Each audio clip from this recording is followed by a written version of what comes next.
to the first time we came here. Oh, Paimon remembers! Nahita's consciousness had been trapped by the doctor, but we followed the clues she left behind to help her. So much time has already passed since then, and it seems Sumeru's changing for the better now that Nahita's in charge, right? Paimon just hopes this peace will last a long time, and then Nahita won't have any more new problems to deal with. Yeah, guess you're right. We somehow always find ourselves right in the thick of it. Who knows what will happen next? Come to think of it, maybe it's all because of you. Maybe you're just a magnet for trouble.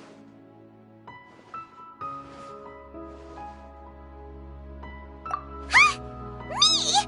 Before Paimon ran into you, Paimon never ran into any trouble. At most, when she was super tired, Paimon got caught in some strange whirlpool and sucked out into sea. And even then, you fished Paimon out. Anyway, for Nahita's sake, maybe we should think about heading to our next destination for now. Ah, look who it is. Running into you in a place like this? I can see you two still love wandering around. Oh, it's Dia! Since when are we just wandering around? We're usually taking care of some serious business, even though it may have nothing to do with our journey. But never mind that. What brings you here?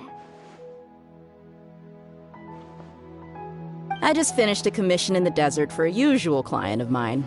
Nothing too interesting. Just escorting a shipment of goods. I'm on my way to report back. That's when I saw you two all the way over there, chatting away. What were you two talking about anyway?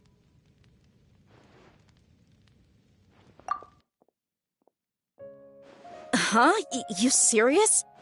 Can't say I saw that coming. But you are travelers after all. I guess you'd never stay for too long in one place. Bumping into you like this will become a rarity. I'm starting to feel sad just thinking about it. Hey, how about I gather a few mercs to escort you two? What do you say? Thanks, but no need. Oh, Paimon had no clue you'd miss us so much.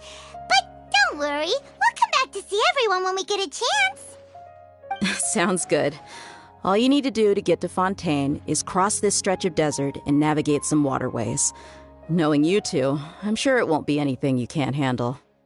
So, when are you leaving? Oh, wait a sec. Paimon just remembered there are still a few dishes in Sumeru that Paimon hasn't tried yet. Now, where's that list Paimon made?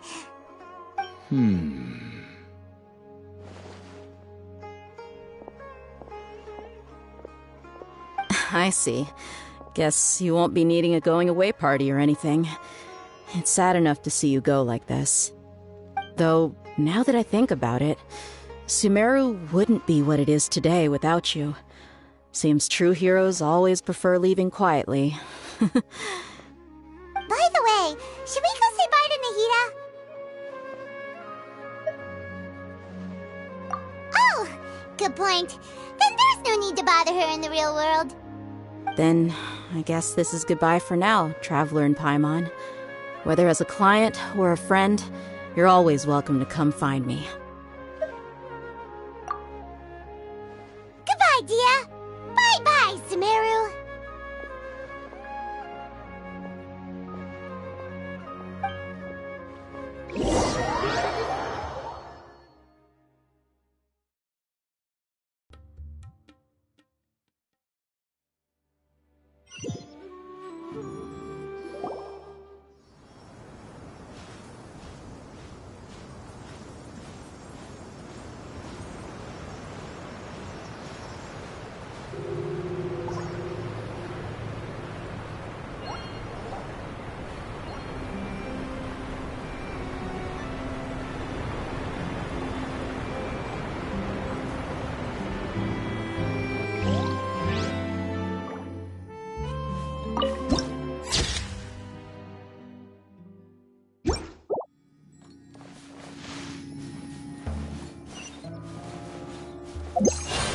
Behold!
Fontaine's port. Wow. Everything looks so advanced in Fontaine. Paimon's heard that the industry here is extremely developed, and there are all kinds of unusual machines. Just seeing the sights as a tourist is nice, but maybe it would be better if we found something to do. What do you think? Good idea!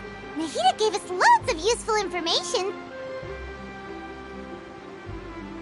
Seeking out the Seven is probably still our best source for information at this point.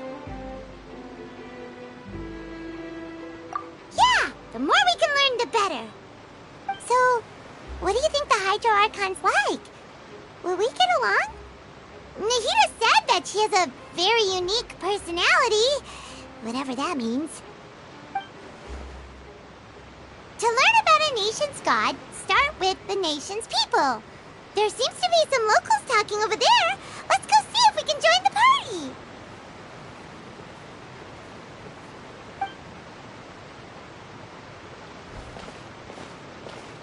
party. If you ask me, it's a tragedy how things ended for him. Clearly, he was a pretty decent person.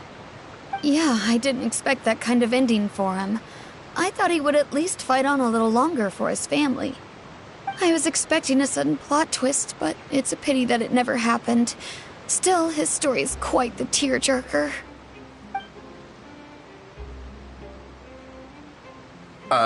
Excuse me. Can I help you too? I couldn't help but notice you standing here listening. Hi. We're travelers new to Fontaine, and we had something we wanted to ask, but you seemed to be really busy talking about some kind of play, so we didn't want to interrupt. Play? Oh, no. We're talking about something that really happened. In fact, it's a case that was just heard a few days ago. Really? Like, a real trial? But the way you were talking about it and the words you used just now made it sound like some kind of story. Well, good tales are often based on true stories, aren't they? And what you see in reality may also be someone deliberately putting on an act while harboring ulterior motives. Whether something is true or not simply isn't that important. The main thing is whether the story being acted out on the stage is splendid enough. Oh, but it looks like you're not from around here. You probably don't know that the Fontaine Court of Justice is called the Opera Epiclese, or more commonly known as just the Opera House. But, shouldn't court cases be treated a little more seriously than that? Not to question Fontaine's way of doing things, it's just that putting someone on trial is usually a very serious thing. No worries. Other visitors to Fontaine have wondered the same thing. You could say that we just don't want to waste the moving stories behind those cases. And as for your worries about whether the cases are treated with due reverence, we have the absolutely just and honorable Chief Justice Neuvillette, as well as the Oratrice Mécanique d'Analyse Cardinal, a machine created by the Archon. Between the machine and the Chief Justice, false charges and injustice are a thing of the past now. Oratrice? Is it some kind of machine, too? Oh, Paimon's curious. We should check it out if we get the chance. Wait, Paimon almost forgot to ask you our question. Do you know what we should do if we want to meet the Hydro Archon? Oh, that's easy. Just go to the Opera House. Lady Farina practically lives there. You could definitely say it's her biggest passion. I think what they mean is that they wish to speak with the Archon personally. In that case, I'm afraid it's going to be a tad more difficult. You'll have to make an appointment well in advance, and it'll depend on whether or not she has any time slots available. Huh. Is the Hydro Archon super busy taking care of official stuff? Wait, didn't you say that she's always at the Opera House? No. Lady Farina seldom takes an interest with the nation's affairs. The reason it's difficult to make an appointment is simply because she's incredibly popular. That's right. After all, she is the Archon. Though she may tend to get a little dramatic from time to time, people can't get enough of her. Huh. First time Paimon's ever heard of an Archon being described that way before. Wait! Paimon gets now! The Hydro Archon is kinda like a big celebrity here, right? Yeah, I suppose you could say that.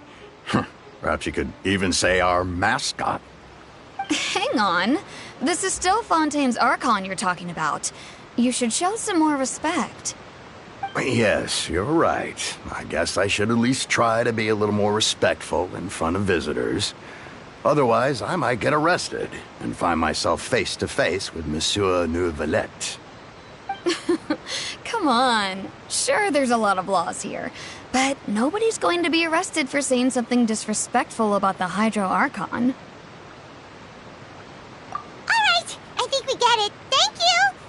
At least we now know that we can find the Hydro Archon at the Opera House. But who knows how long making an appointment will take?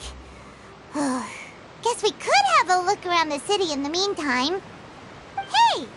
What are you looking over there for?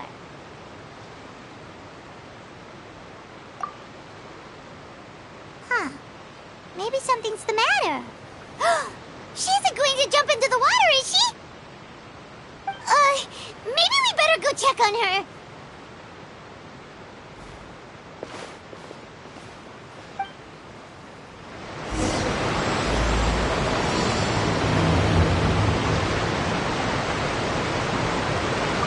Hey, how about we get some tickets to the next trial? I think we'd better wait and see what kind of case it is first. The wind rises.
Hello there?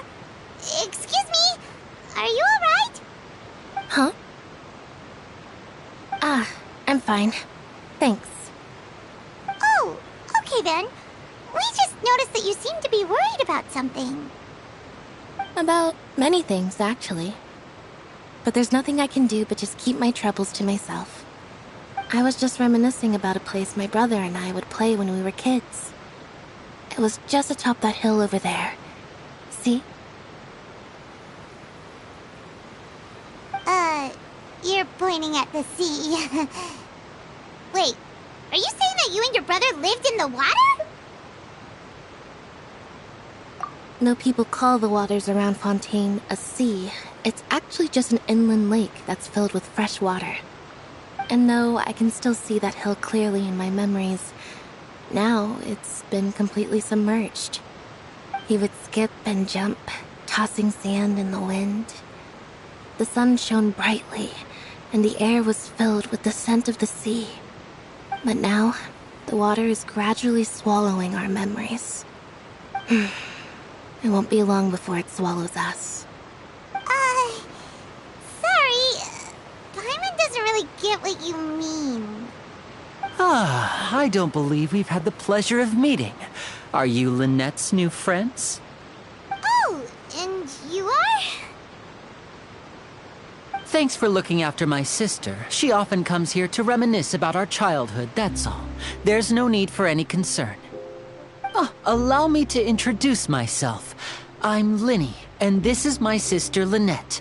If I had to guess, I'd say you must be travelers from abroad. Nice to meet you. Paimon is Paimon, and this is the Traveler. We just arrived in Fontaine. we were just talking with your sister.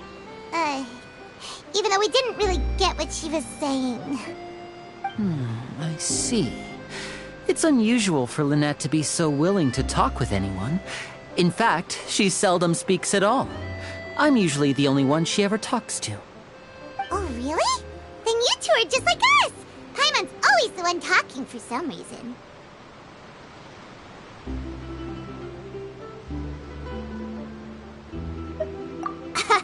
So that's how you think it is? I also think my brother can be too talkative at times. Seems you were right, Paimon. We are quite similar. So, what did Lynette mean just now when she said that the water is engulfing your memories, and that it won't be long before it engulfs you too? Oh, that. It's from a prophecy that's been circulating in Fontaine for some time now. Well, I suppose prophecy isn't exactly the right word, because that implies a certain amount of uncertainty. There's no doubt about what's happening in Fontaine now. Where to begin?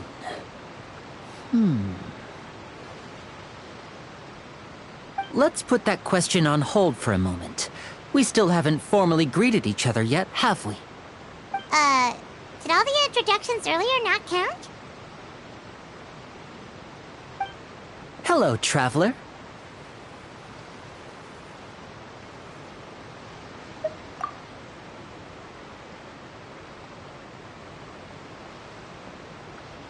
And hello, Paimon.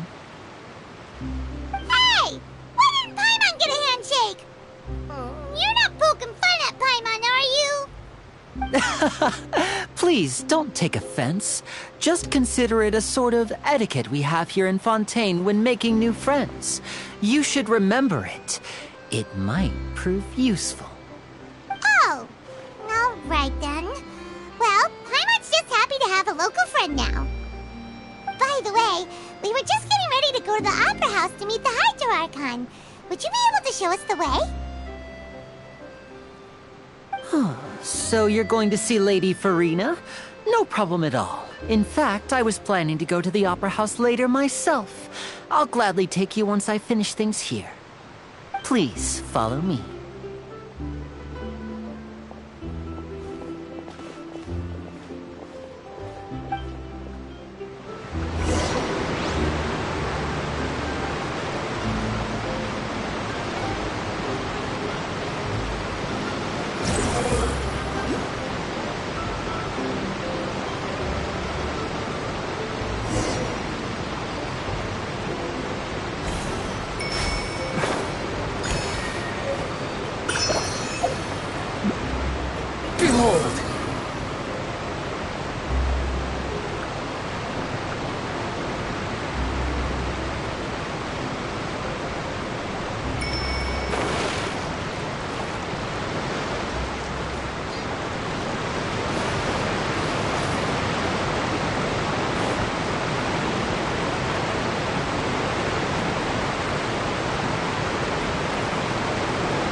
You said you were going to see Lady Farina? Well, it seems Lady Farina has come to see you.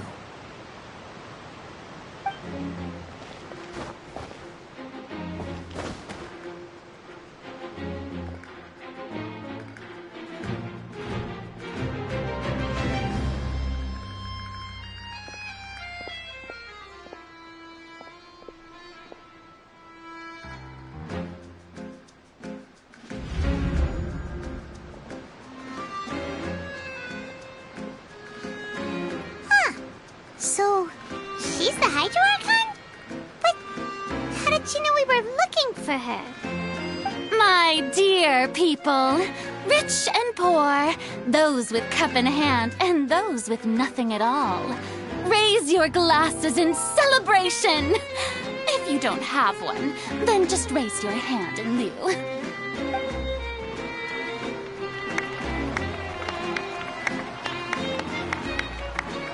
As you can all see, two unfamiliar travelers have arrived in our nation.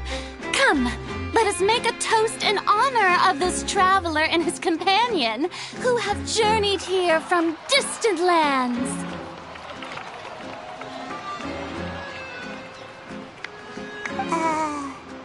Is she talking about us?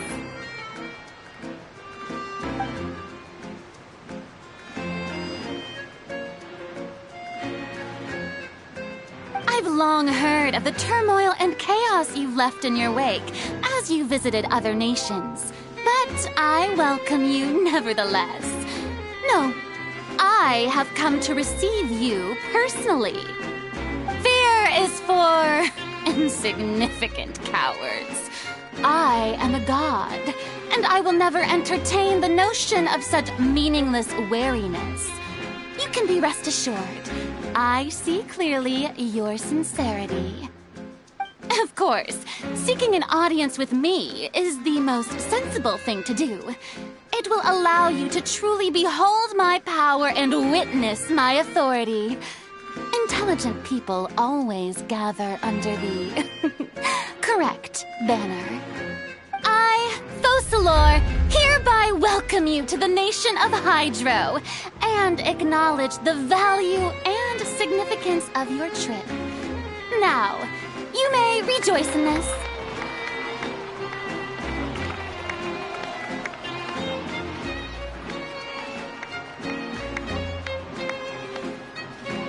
Yeah, Paimon still can't believe it. Feels like we've only been here for a few minutes. But the Hydro Archon's entrance was, how should Paimon describe it? A little over the top? Miss Hydro Archon? How did you know we were coming? I see.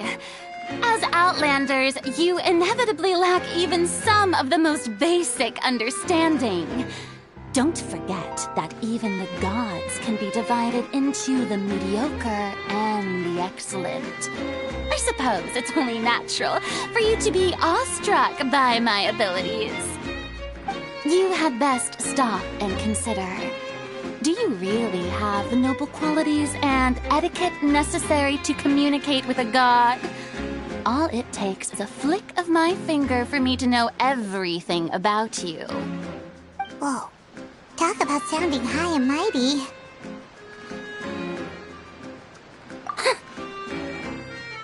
Oh? What's with these looks? Perhaps the welcoming ceremony still isn't enough? What else should I say then? Is she waiting for us to start talking? Wow, I didn't expect to see Lady Farina here. What a surprise! Wait, does this mean they're the legendary blonde traveler? How did I not notice before? Hey, what's all the commotion? Oh, is that Lady Farina? Is there some kind of drama going on? Of course. That's the blonde traveler. The one all those stories are about. Lady Farina came here to personally see him. Oh, I bet this is gonna be the duel of the century. Ooh, I've got to see this. I knew Lady Farina would never disappoint.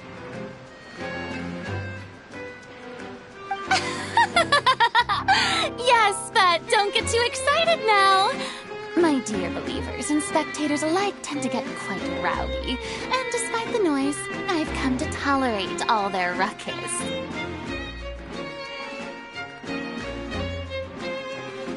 You may consider this my reward to all of you. I have determined that there will be an epic duel between myself and this traveler from another land, just as you were hoping to see. Now she wants to fight? Aren't we getting a little ahead of ourselves?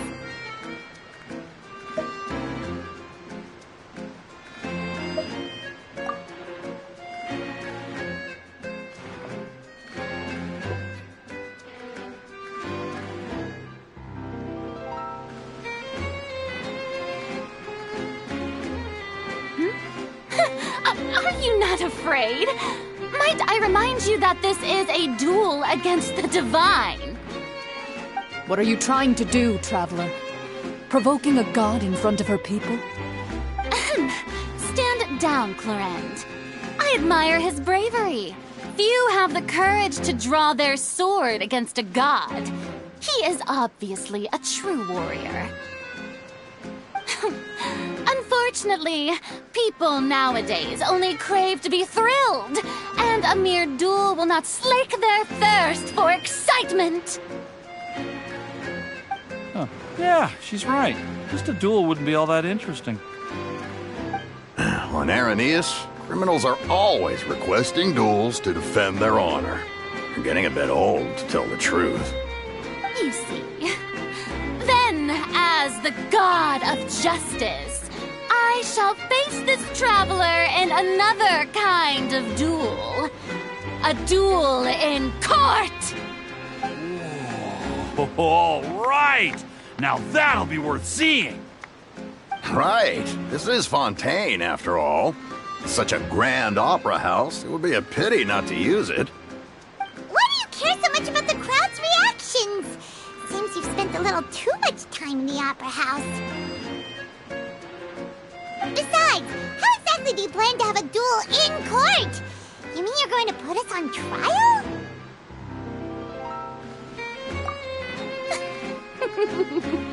Oh, we have reason to put you on trial. It's obvious, isn't it?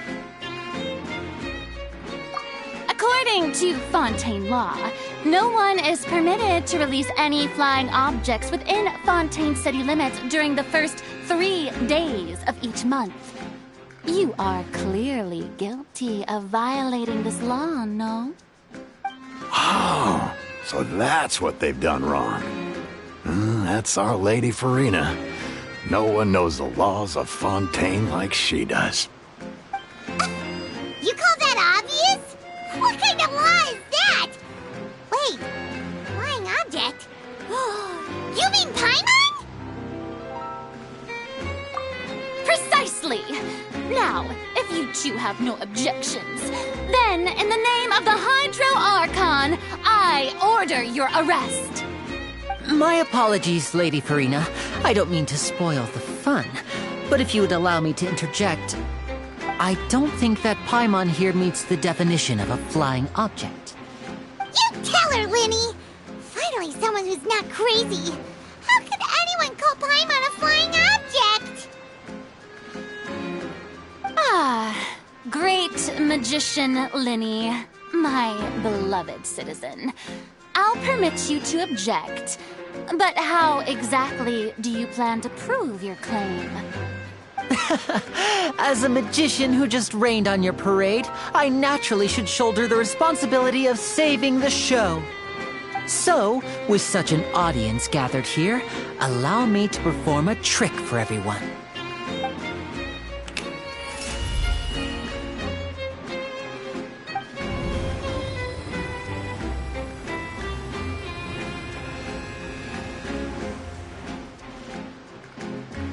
Ta-da!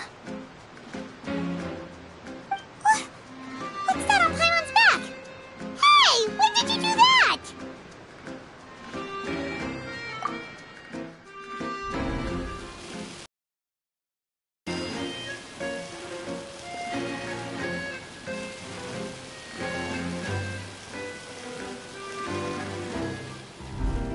There.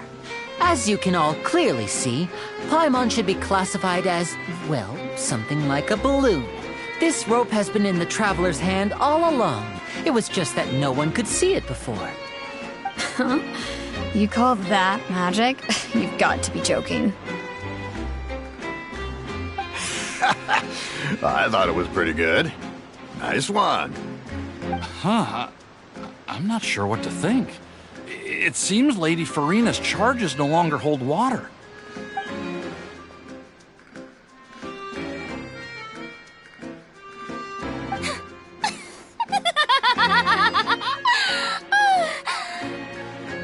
Amusing. Very amusing, Linny. Just the sort of unexpected twist that I enjoy. With you here, today's performance can finally be called complete. Performance? You see all this as a performance? In which case, consider the matter of your trial resolved. The god of justice will not bring charges against an innocent person. But when there are valid grounds, I will not only judge travelers from abroad, but even the gods of other lands. I look forward to seeing your upcoming performance at the Opera House, Mr. Linny and Miss Lynette. That's enough for now. Toodaloo!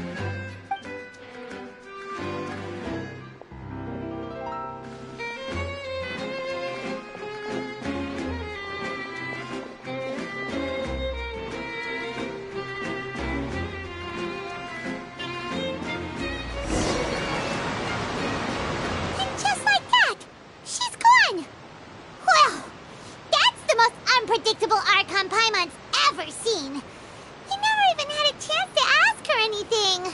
But that's a problem for future Paimon. That whole scene just now was really... Don't mention it. I just happened to remember that there was such a law, so I did a little preparation, just in case. I didn't think it would actually come in handy. So, now do you see what kind of god Lady Farina is? She can be a bit confusing at times, but she is still amenable to reason. Anyway, Paimon had no idea you were a magician, Linny. It sounded like you'll be performing at the Opera House, right? I just know a few simple tricks I use to make a living. Lynette is my assistant. It will actually be my first time performing on the most prestigious stage in Fontaine, the Opera House. But isn't the Opera House where criminal trials are held in Fontaine? When there are no public trials being held, the Opera House hosts a variety of other theme my performance. My brother's always excited to make new friends. Oh, sure. We don't really have anything to do now, and we wanted to go to the Opera House anyway. Splendid. In that case, why don't we go together? I'll show you the way. I just have something to take care of first. Oh, you really mean it? Then I'll take you up on your offer. This is a magical item known as a magic pocket. Perhaps you can help me distribute them to the people here. Huh? What are they going to use it for? About that... You asked me before about the prophecy, right? Let me start by telling you a little more about what it entails. I'm not sure exactly when it began, but a prophecy has been circulating around Fontaine. It says that every person in Fontaine is born with sin. No matter how the nation of justice holds trial after trial, this sin cannot be absolved.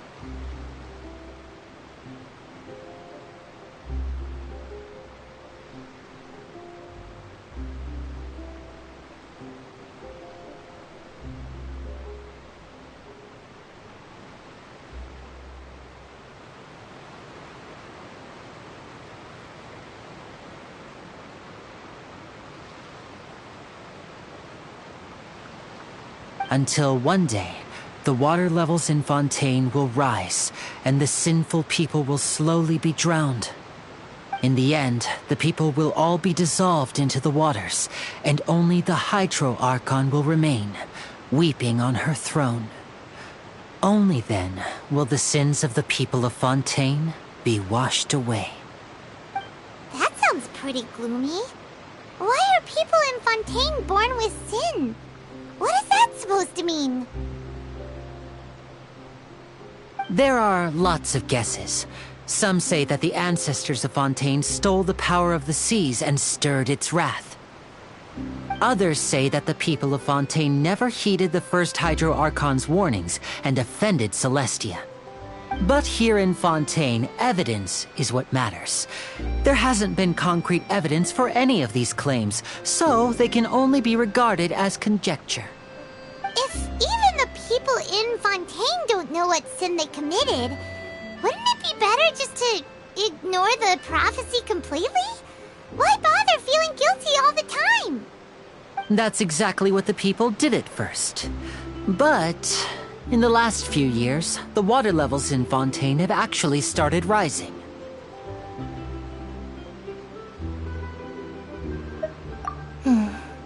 Many places have already been completely submerged, and now lie beneath the sea. Many people carry on with their lives as before and shrug it off as a natural phenomenon. But my family and I think that the people of Fontaine shouldn't ignore the possibility, which would end up sentencing them to death. We hope that at least the people who reside near the waterfront can move away before it's too late. So, we've started distributing magic pockets to them. As a magical item, these magic pockets have astonishing capacity. I'm sure they will come in handy when people are moving their belongings. Oh, Paimon gets it! It's like preparing for a rainy day! But this is more than... Perhaps only absolute power could ever contend with such a catastrophe. But who knows? We're just tiny specks in the grand scheme of things. Now, if you'd like to help, then please give these magic pockets to anyone nearby. Be sure to convince them to take it, regardless of what they say.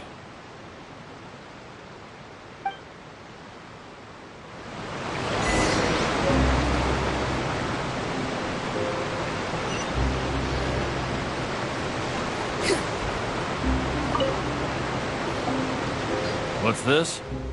So you also believe in the prophecy. Keep it. I won't have any use for it. What? You mean you don't believe in the prophecy? No, I believe in the prophecy. But I also believe in another story. The story says that people once lived in the ocean. They were one with the ocean and couldn't live apart from it. But as time wore on, people desired to live on land and developed blood vessels, encapsulating the sea within their bodies. Thus could people set foot on land. So, if you ask me, when the water rises and takes us all, it'll be like we're going home. Oh, we hadn't heard that one before. But people can't live underwater. They'll die. You should probably still take it. All right, I'll take it. I guess I just feel that being dissolved into the water doesn't necessarily mean death.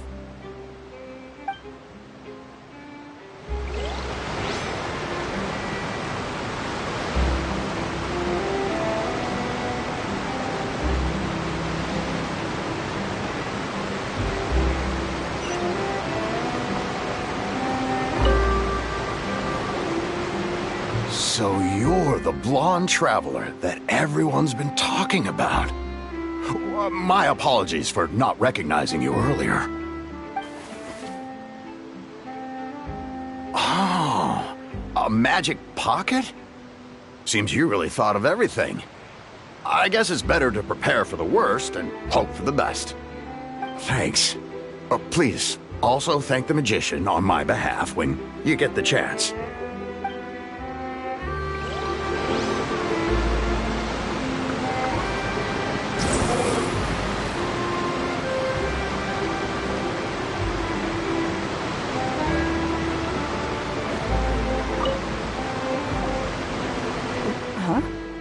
I don't want that thing. Way I see it, if the prophecy's true, it's still gonna be a long time before the water can cover everything. Life is all about living in the moment. What use is there in worrying about the future all the time? We'll cross that bridge when we get to it. You should still take it. You never know when it'll come in handy. Oh, all right, fine. Thanks. It's just that if I start moving, that means I've already given up on the life I have now. I'd really rather not.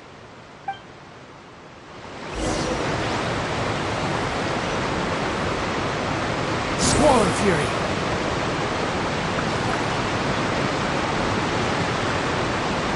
Oh? You already handed out all of the magic pockets? That was fast. So, what did people have to say? I bet you heard some, interesting opinions. Yes, but that will change once disaster strikes.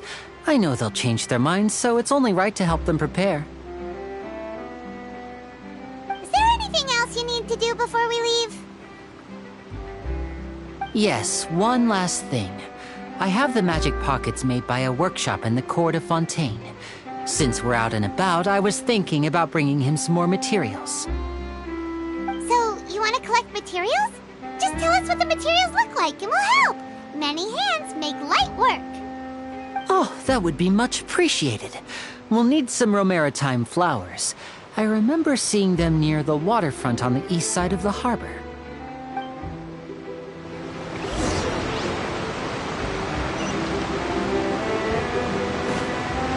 The wind rises.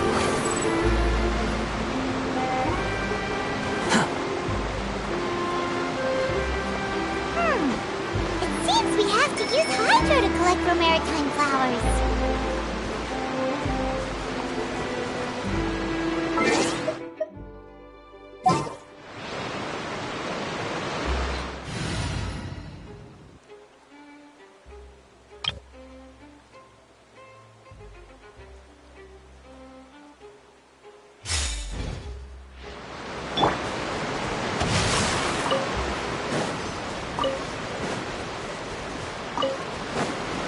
Time to act.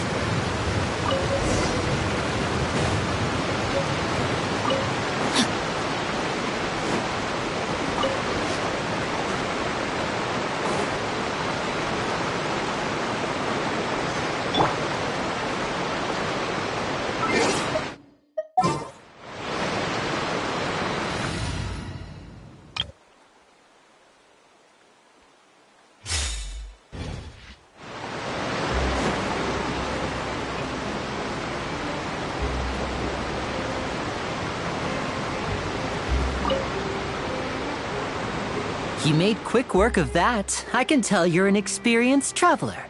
I've also finished collecting a few here.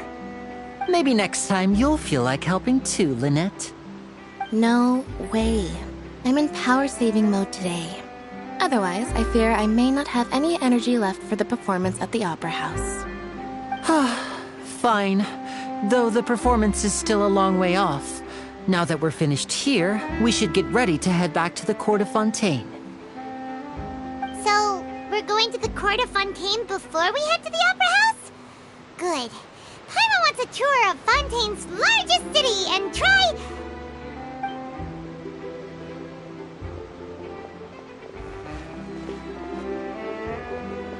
Wait, shh. Have you noticed that person over there? The young girl. Huh? What's wrong with her? Paimon didn't notice anything. She's obviously a thief. Magicians and thieves practice similar methods. We divert attention, and a distracted audience is one that won't discover what you're really doing. Watch her movements carefully.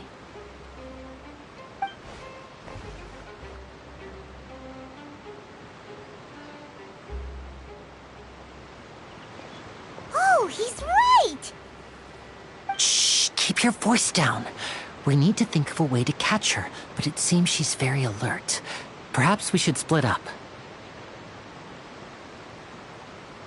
You two can ride the lift over there and wait up top.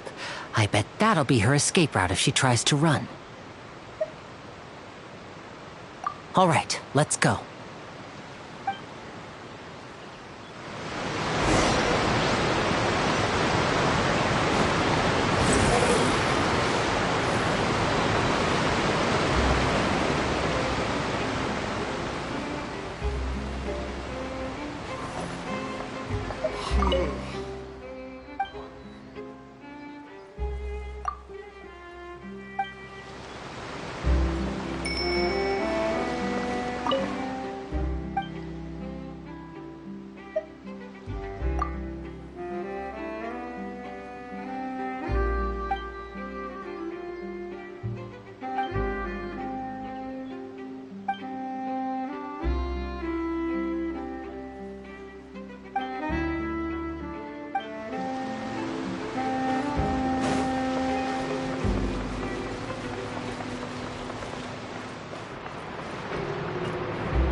best to wait.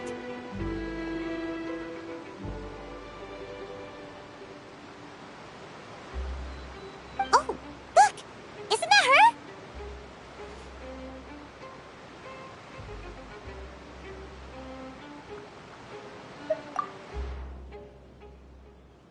Oh no! Did she notice us? She started running the other direction! What should we do? Should we chase her?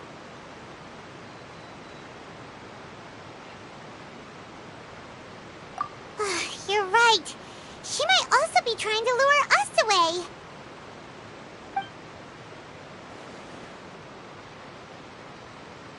Nothing's happened for a while now. Paimon wonders if Lenny caught the thief. Yeah, let's go.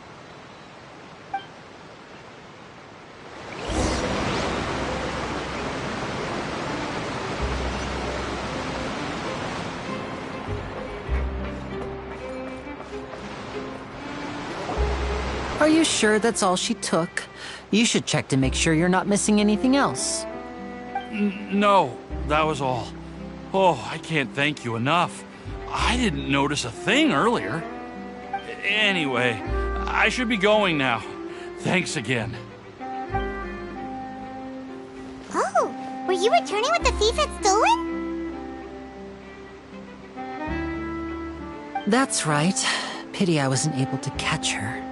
She distracted me by dropping the thing she stole on the ground. By the time I looked back, she was already gone. I saw the general direction she went, but Lenny twisted his ankle, and I needed to make sure he was okay. Oh, did you get hurt, Lenny? I'll be all right. It's just a twisted ankle, that's all. In fact, it's feeling better already. If you want to play at being a hero, at least try not to get hurt doing it. Imagine what would happen if you managed to derail our performance as a result. You're right. Sorry, Lynette. I have to admit that the thief was even more skilled than I had anticipated. But at least we were able to get the stolen items back, so it wasn't a complete failure. What a slippery little thief! Guess things turned out all right in the end, though. Lenny's initiative paid off! All right, let's put this little detour behind us. We should go to the court of Fontaine now.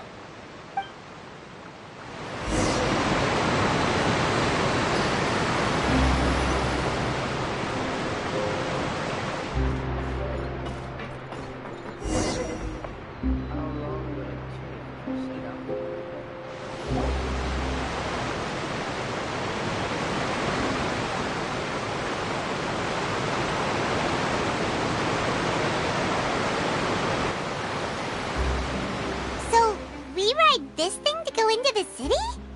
What an ingenious way to get around! People in Fontaine really know how to use water! This is an aqua bus. It allows people to travel between several key locations around Fontaine. It's pretty convenient, but the ride can become a little dull after a while. The scenery is always the same. That's why it's better to travel with friends. So you mean it's still boring even when I'm riding with you? No, that's not what I meant. It's just that, well, you don't really talk that much. Besides, it doesn't really feel like a real trip when it's just the two of us. It's the same as being at home. Whatever.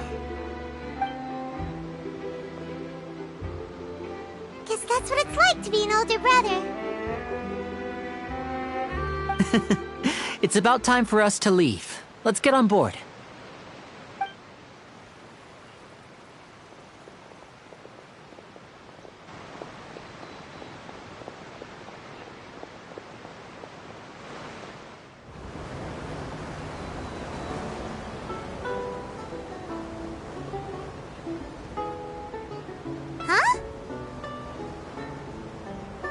What?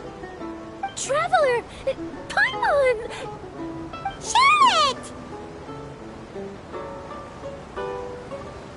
Oh, I never guessed I'd bump into you while riding the aqua bus. In the story of my life, this is big news.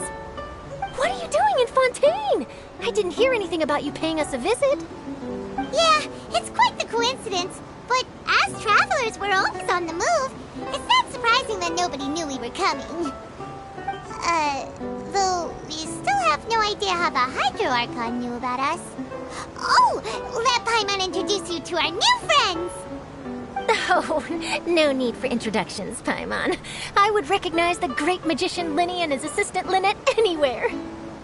I wouldn't be much of a reporter if I didn't know who they were. It's a pleasure to meet you. I'm Charlotte, a reporter for the Steambird. Nice to meet you. From the Steambird, huh? We've often relied on your paper to promote our performances. It's an honor to meet you. Now that everyone knows each other, Fontaine suddenly doesn't feel like such an unfamiliar place. So, what have you been up to lately, Charlotte? Any big news? Not too much. When there isn't any breaking news, I mainly cover the trials at the Opera House. You can still manage to keep readers' attention as long as you tell things from a clever enough angle, even if it's the same old topics. For example, reporting on how a scammer once deceived vulnerable girls into relationships, or how a financial criminal was once so poor that they ate a single piece of bread for 5 days.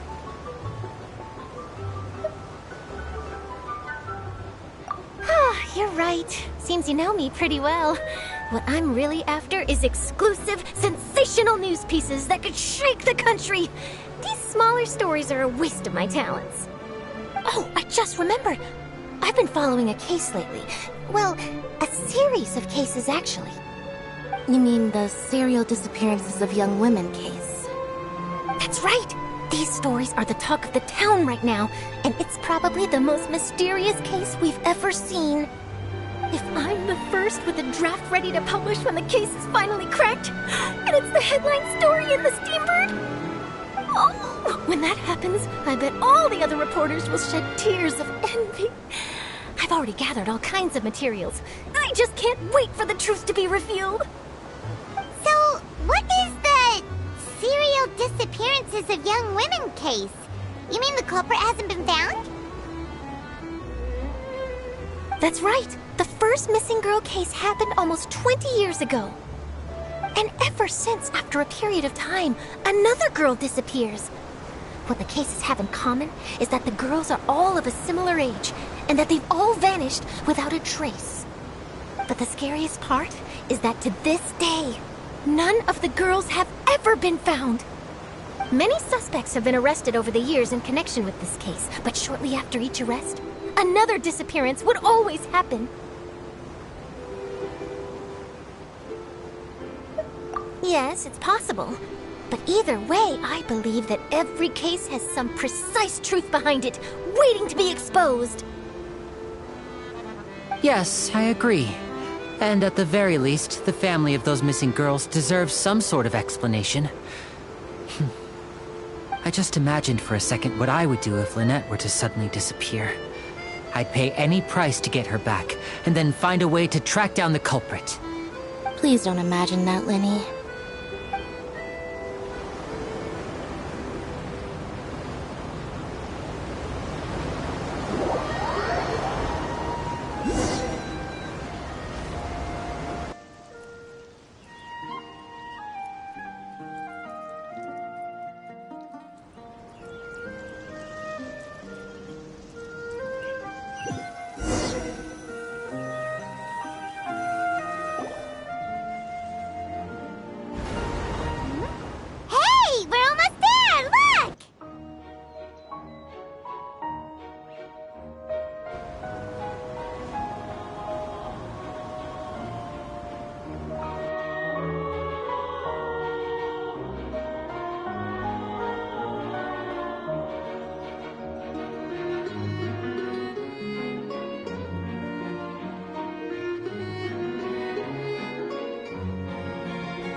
I really enjoyed chatting with you.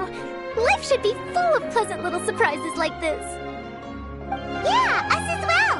The ride went by too quickly. I have an interview to get to.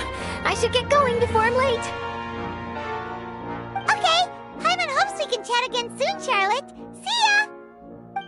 Bye now. Oh, be sure to stop by and see me at the Steambird when you have time. What a tough job. Always running around and interviewing everyone. Well, where should we go now?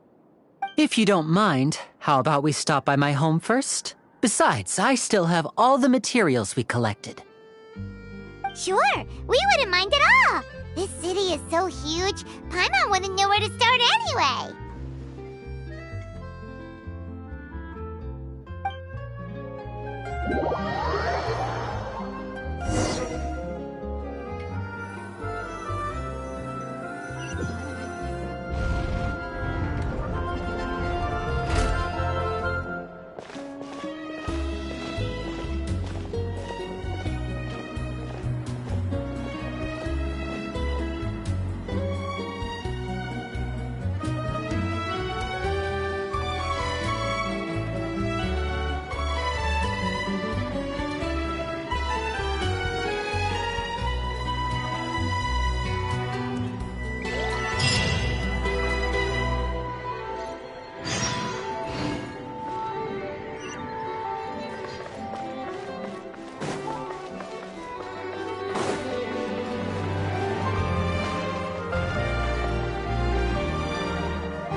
Squall and Fury.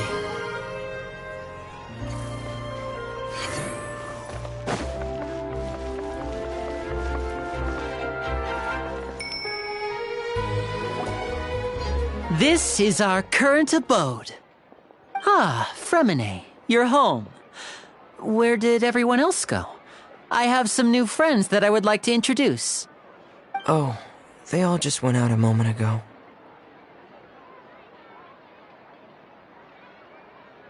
I see.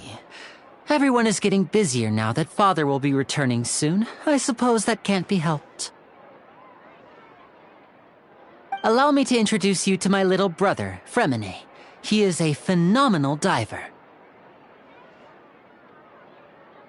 Hello. Nice to meet you. Paimon is Paimon, and this is the Traveler. Oh, you sound very proud to have a diver as a brother, Linny.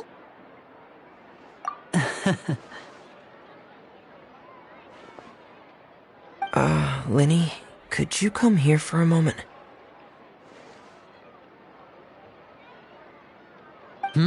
What is it, Fremine?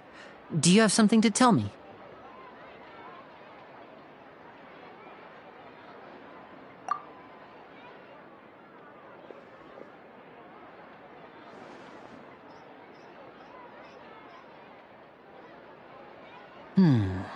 Okay, I see. Is everything all right? Oh, it's nothing. We were just discussing a little housework.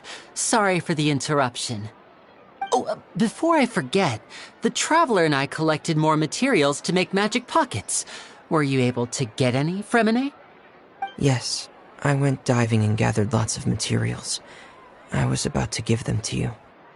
That's our Fremine, always quick with the underwater work. All right, I'll take these to the workshop.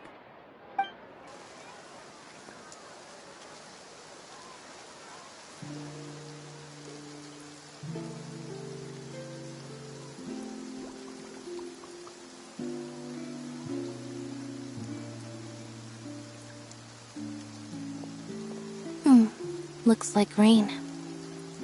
Oh, you're right. But wasn't it clear and sunny just a moment ago? Fontaine's weather sure is weird.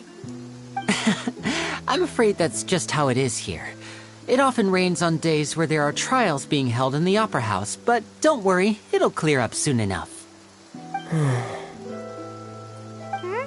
What's wrong, Fremine?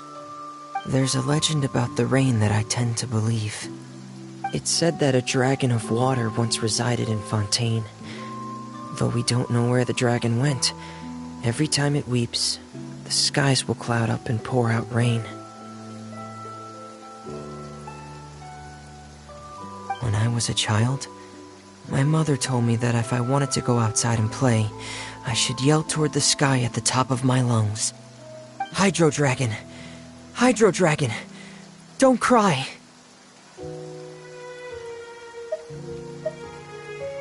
If it's an elemental dragon, then having the power to make it rain wouldn't be very unusual. Let Paimon try something. Hydro Dragon, don't cry!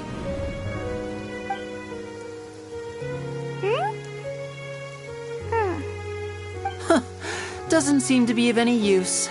It is just a legend after all. You know, you might be a more popular magician if you understood the concept of romanticism. Or could at least play along. Sorry. It might be because we've never met the Hydro Dragon. Perhaps it can't be comforted by the words of strangers.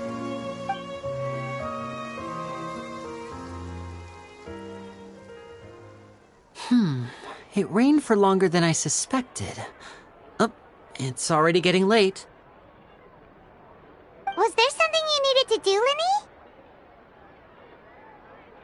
Yeah, some preparations for the show at the Opera House. I need to find a way to catch the last aqua bus of the day. On the day of the performance, just ride the aqua bus to the island of Aeneas. I'll have Lynette meet you at the fountain in front of the Opera House. Oh, are you leaving now? What is it, Fremine? I'm in a hurry. Oh, I get it. You feel nervous delivering the materials for the magic pockets, is that it? Perhaps we could trouble the Traveler to help us take these materials to the Beaumont workshop and deliver them to the owner there? I'm afraid that Fremine can be quite introverted, and the boss there tends to be pretty talkative. Fremine has always been a little afraid of her. No trouble at all! Don't worry, we're on the case! Sorry for the inconvenience. I'm quite useless when it comes to such tasks. I'll think of a way to make it up to you. Oh, no need! This'll be a walk in the park for us!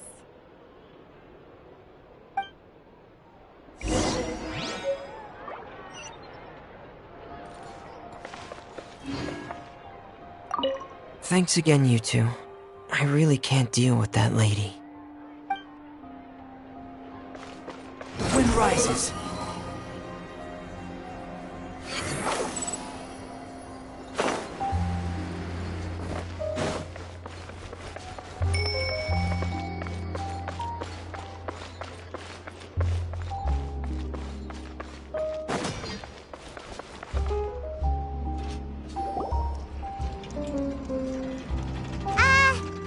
Hello? Is there anyone here? Oh, hello there. New customers? Looking to buy, or do you need something made? Or perhaps you're just looking for a chat with me. Oh no, we're just here to deliver some materials. Here they are. They're for making... what were they called again? Ah, these must be for magic pockets. I could tell right away. I've already made several orders worth now. No need. They've already prepaid several batches worth. When they told me what they'd be using them for, I even offered them a discount. But they insisted on paying the full amount, saying that I had a business to run. It seems both their hearts and their pockets are made of gold. Whoa. So, is Linny actually loaded? I can't say for sure, but who knows? Maybe there's good money to be made being a magician in Fontaine. Hey!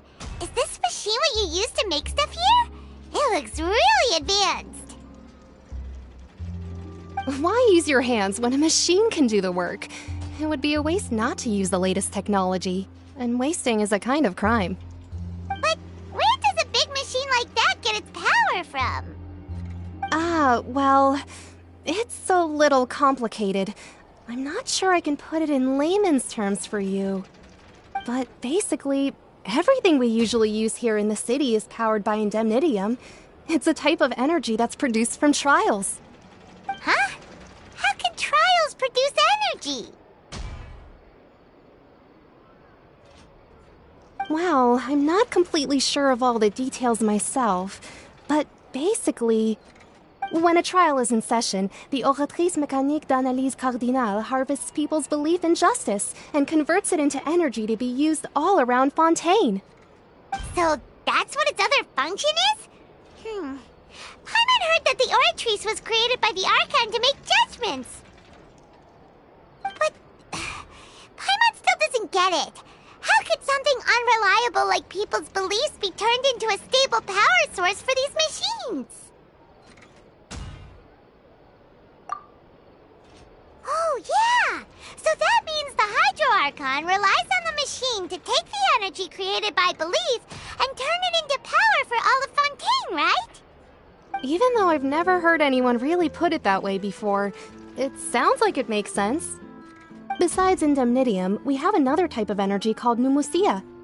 It isn't produced by the power of the Archon, but it is unstable by nature. Even now, it still cannot be widely used by civilians. I thought I'd find you hard at work, but here you are chatting the day away.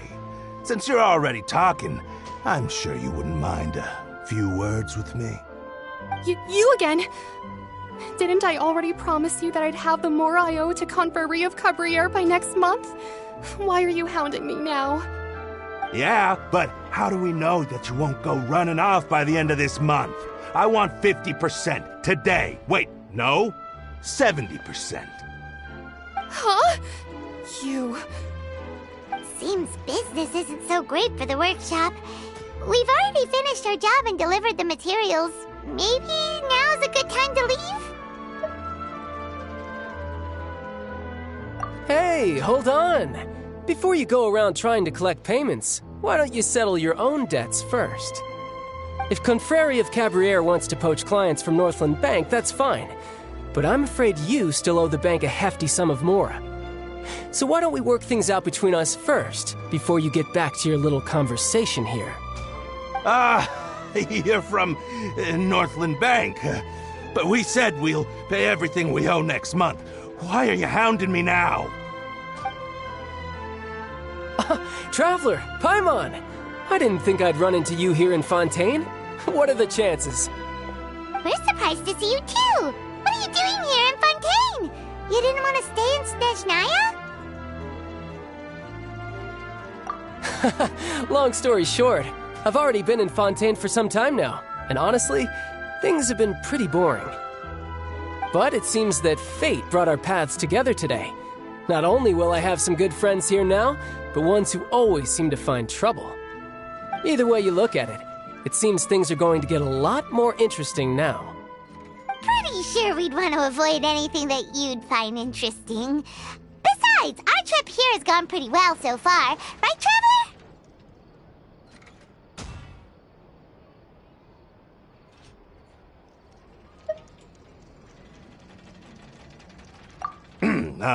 Hey, you, Northland Bank boy. Aren't you forgetting something? Don't interrupt. It's not often I run into the Traveler like this. Why don't you wait for me over there for a while? You kidding? Aren't you the one looking for us? You really expect us to sit and twiddle our thumbs while you catch up with your friends? Listen to me, boy. If you want your mora, fine. Why don't you come and take it? Hey, I just said not to interrupt. Oh, by the way, Traveler, the last time I took Tonya and Tusser ice fishing, Tusser said... Hey! That's way over the line! All right, boys, let's see who has to pay up now! Can you at least let me finish one sentence? Fine. Though the bank told me not to get rough with our clients. You're the ones who started it. This is an act of self-defense. You two will have to be my witnesses, okay? I'm sure this won't take long.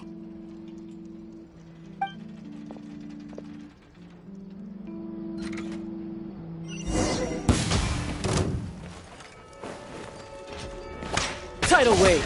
Yeah! Yeah! Yeah! Brace yourself! This is gonna hurt!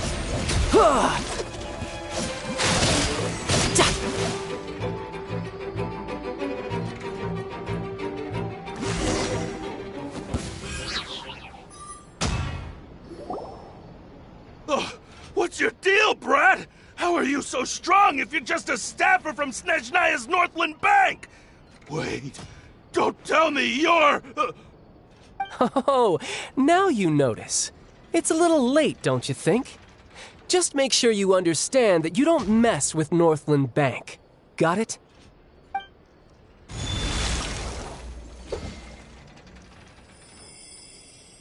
Huh? Now's my chance!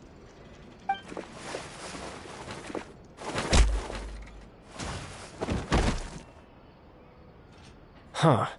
That was weird.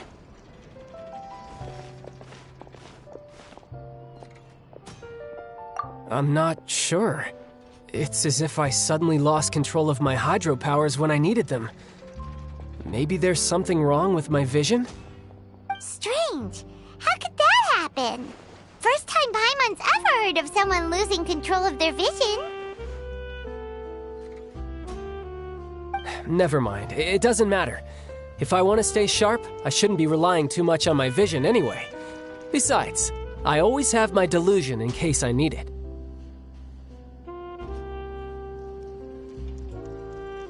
So what are you doing in Fontaine, child? And don't say it's work for Northland Bank. Well, I guess it's because I've been in a bad mood lately. Huh? What kind of reason is that? Wait, since when do you feel down about anything? I don't know. Maybe I still have a lot to learn about myself. But recently, there seems to be some sort of restless power stirring inside of me. And I don't know why, but every now and then I feel like I'm in a terrible mood. Maybe you losing control of your vision just now is connected with that power you're feeling inside. That is a possibility. I can't remember if I ever mentioned it before, but when I was 14, I fell into some unknown abyss. It was during that time I learned nearly all of my abilities. The one who took me under her wing and taught me was named Skirk. She was always quiet and very mysterious. Nobody knew where she came from or what she had been through, and she was always very strict when teaching me combat techniques. One time, I asked her why she was willing to take me on as an apprentice. From what I could make of her answer, it was because I had awakened it, and traces of it remained on me.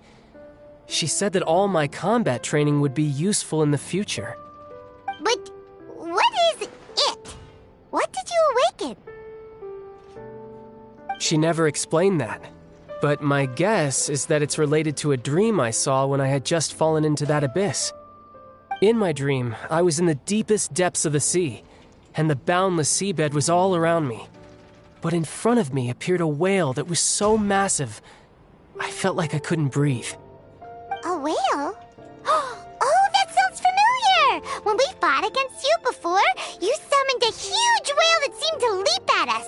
Is that the one? That's just an abstract form of a whale that I create using my elemental powers. It takes that shape because the scene I dreamt of the whale has always been stuck in my mind. I'll never forget it. Whale as inspiration for one of your moves? Huh. Seems a little twisted to Paimon. So why don't you just go ask your master? Maybe she knows the answer. You make it sound so easy. Ever since the incident I experienced there, I've never stopped searching for Master Skirk and that unknown abyss. But it's been years now, and I've still found nothing. There isn't even a trace of the place where I remember falling into the abyss. Oh, it sounds like some kind of ghost story. Yeah, I'm out of leads at this point, but there's nothing more I can do. It seems that strange encounters in this world tend to be elusive like that. Oh, seems the time really flies when I'm talking with you. I just remembered I have somewhere else I need to be, so I should get going. What? More work for the Northland Bank? No, it's more of a personal appointment. Lately, I've been sparring with some of Fontaine's official champion duelists whenever I'm feeling bored. Official champion duelists? You mean it's their job to duel? Yep, in Fontaine, before a criminal goes to court, they're given one chance to defend their honor by requesting a duel with an official champion duelist. The champion duelists are all-powerful fighters selected from among the nation's best, and the duel itself is a no-holds-barred fight with no specified stopping point. So engaging in such a duel is regarded as a symbol of defending your honor. If a criminal manages to win the duel, they'll be acquitted.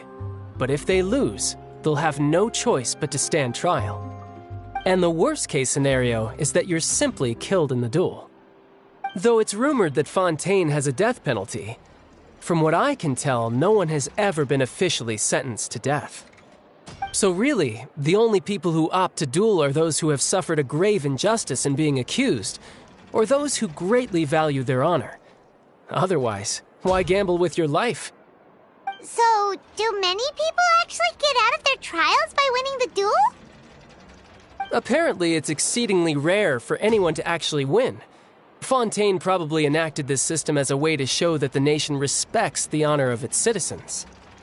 Besides, none of the champion duelists are to be trifled with, which is exactly why I was itching to face them as soon as I got to Fontaine. Apparently, the one I'm meeting today, Clorinde, is the strongest of the champion duelists. I had been asking her for some time before she finally agreed to face me today. Well, that's child for ya. Paimon feels like we heard that name somewhere before. Clorinde. Huh. Oh, before I forget, I want you to have this. Huh? Your vision? You're seriously just giving it away? I'm just worried that it could become uncontrollable again. I'd be pretty upset if it got in the way of my duel, so I think I'll be better off without it for now. Besides, I just need you to hold on to it for a short while. I'll come retrieve it when I have some time later. Paimon knows what you're up to. You just want an excuse to come talk to us again, don't you? Whatever gave you that idea? I'll be in touch later.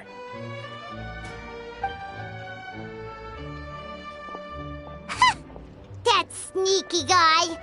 He said he's been feeling down lately, but he seemed the same as ever to Paimon. Well, since we don't have much to do for now, we might as well walk around and see the city before Lenny's performance.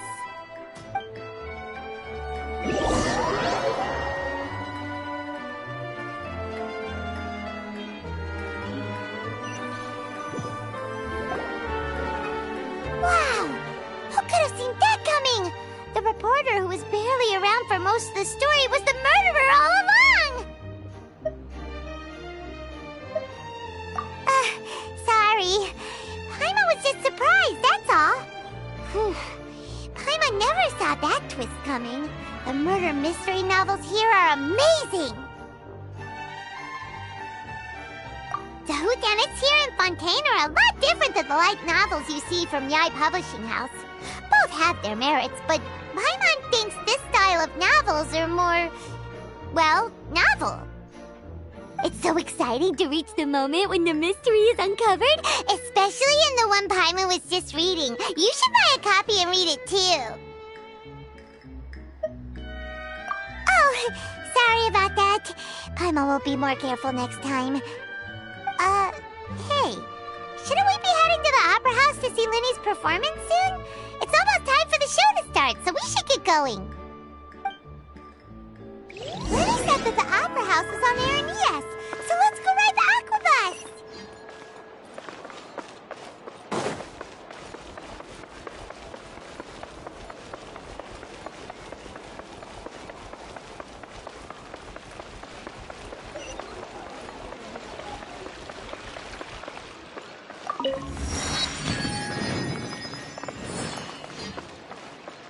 Quit following me.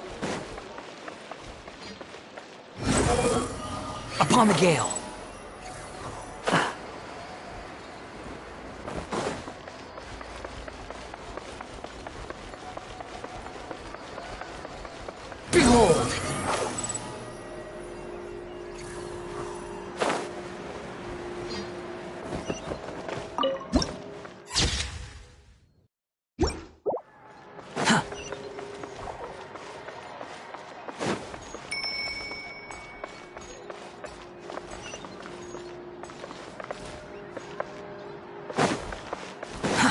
too slow. Squall and Fury!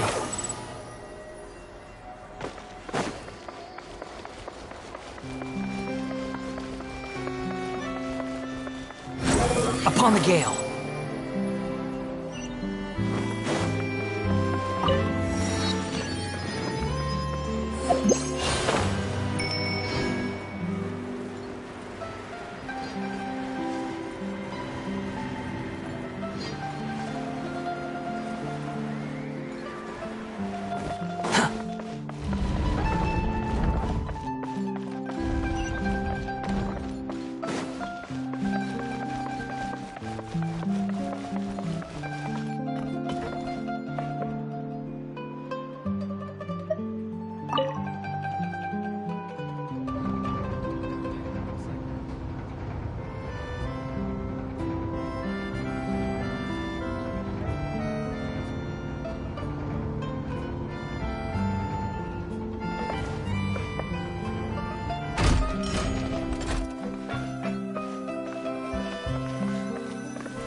Welcome to the Navia line.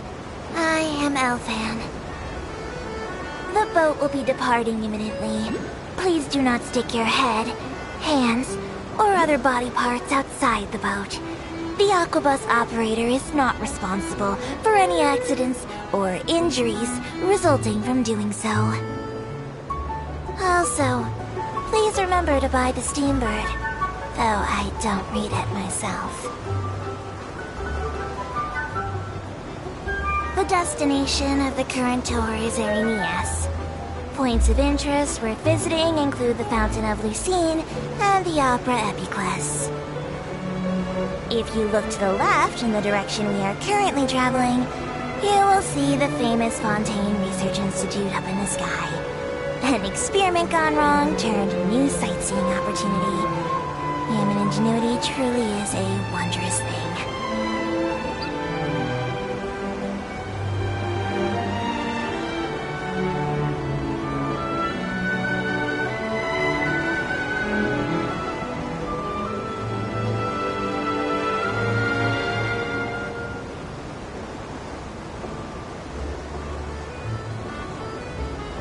Approaching our final destination.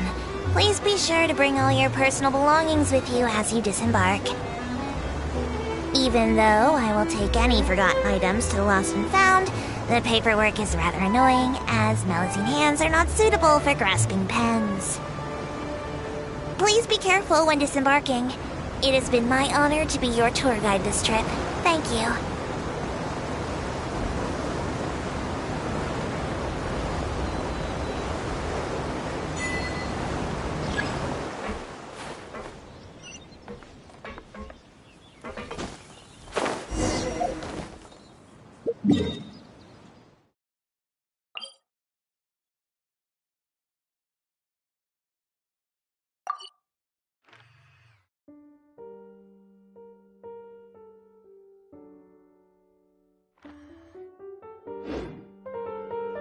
You think I've got a sharp tongue?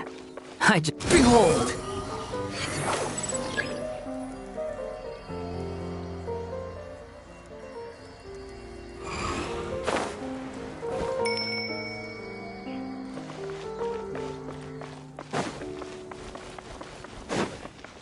Squall and Fury!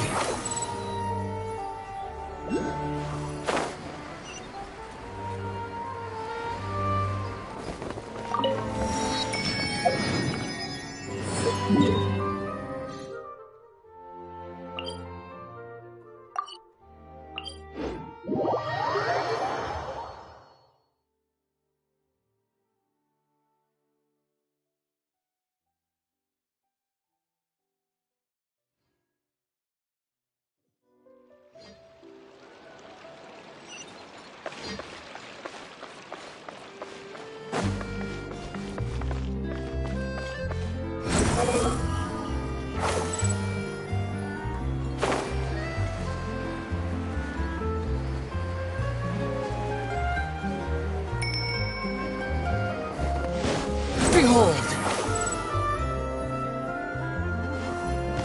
Quit following me. Too slow. The wind rises.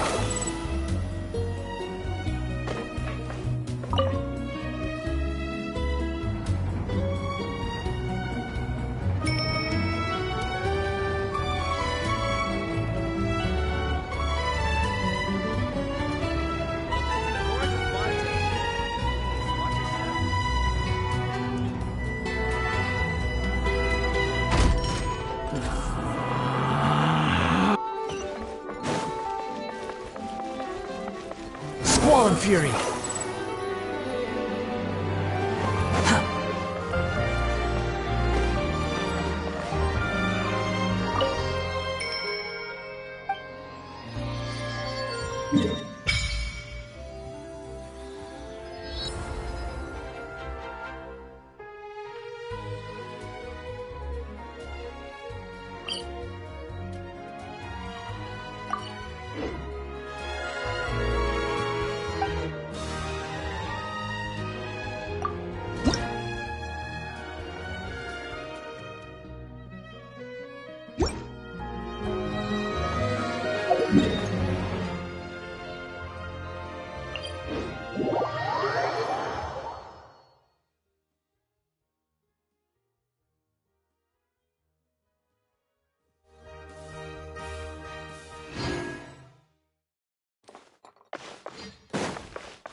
The wind rises.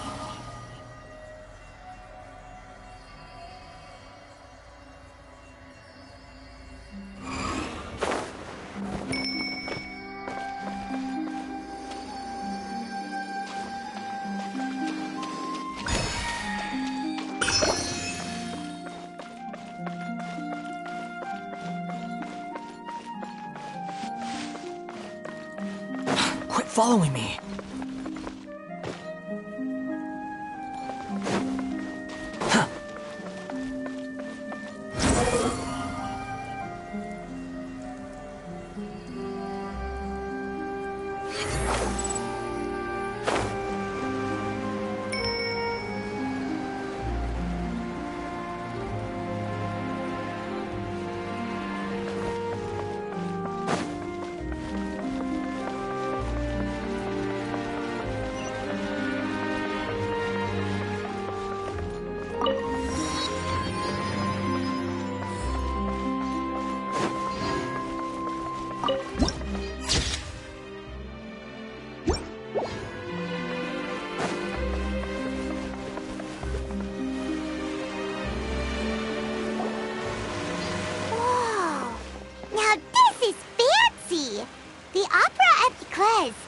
What a place to hold a performance!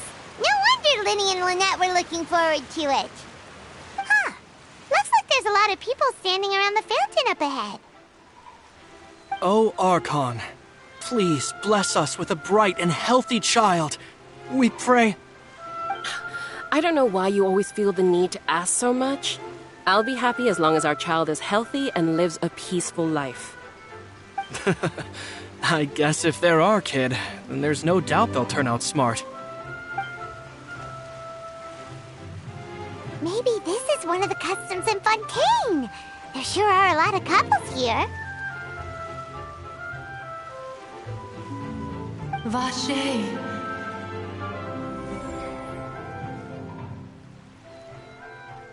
What's wrong? Vache. Vache.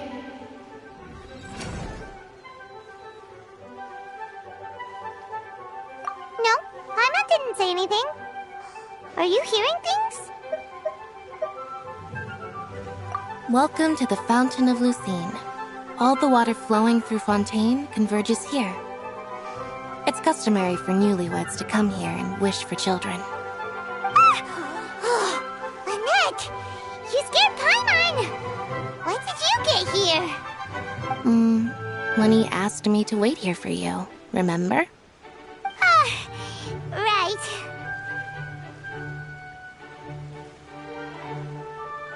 What do you mean? There are a lot of people here right now.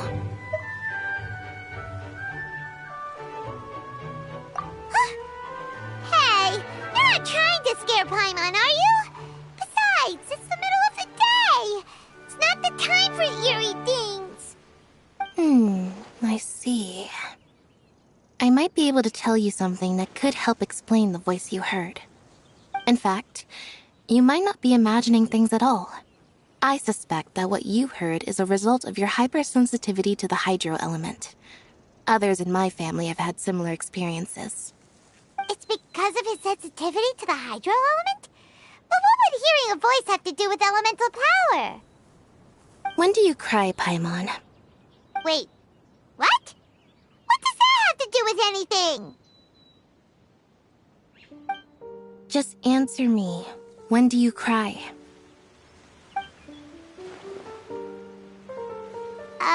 When Paimon's really sad?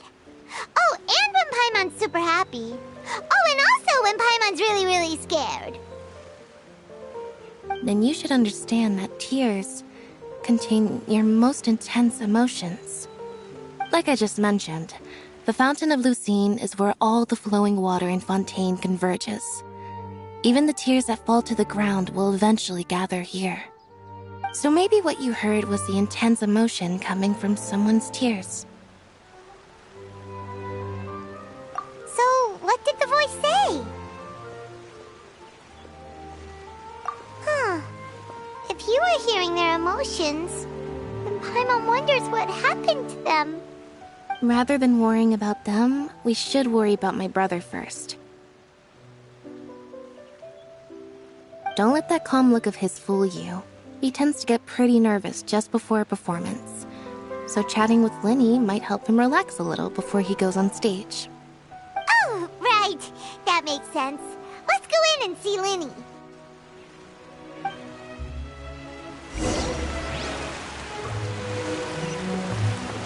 Squall and Fury! Quit following me.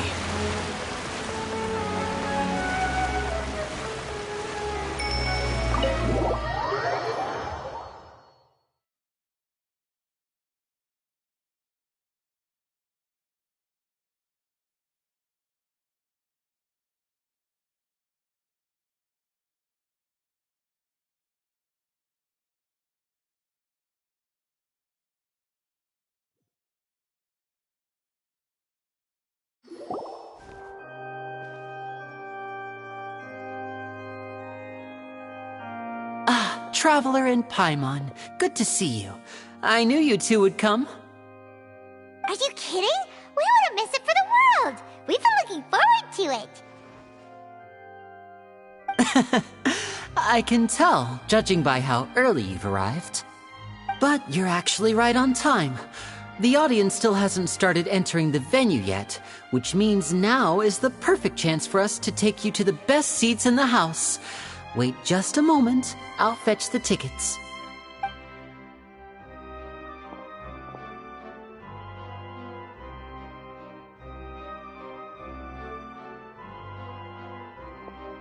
The Opera House has assigned seating, so you always have to make reservations.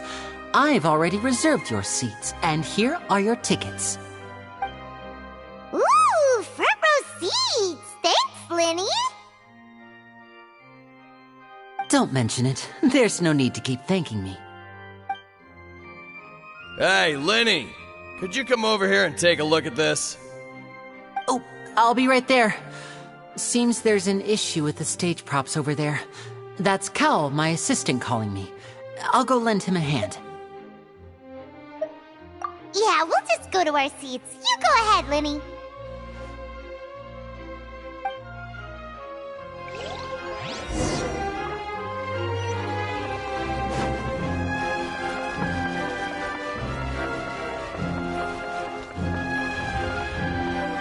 Behold!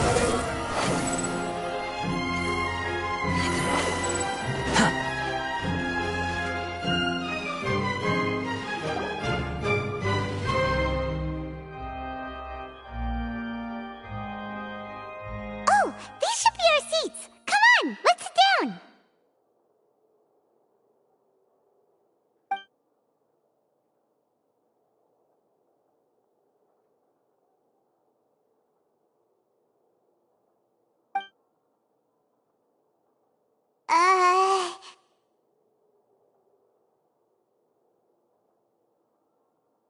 Hey,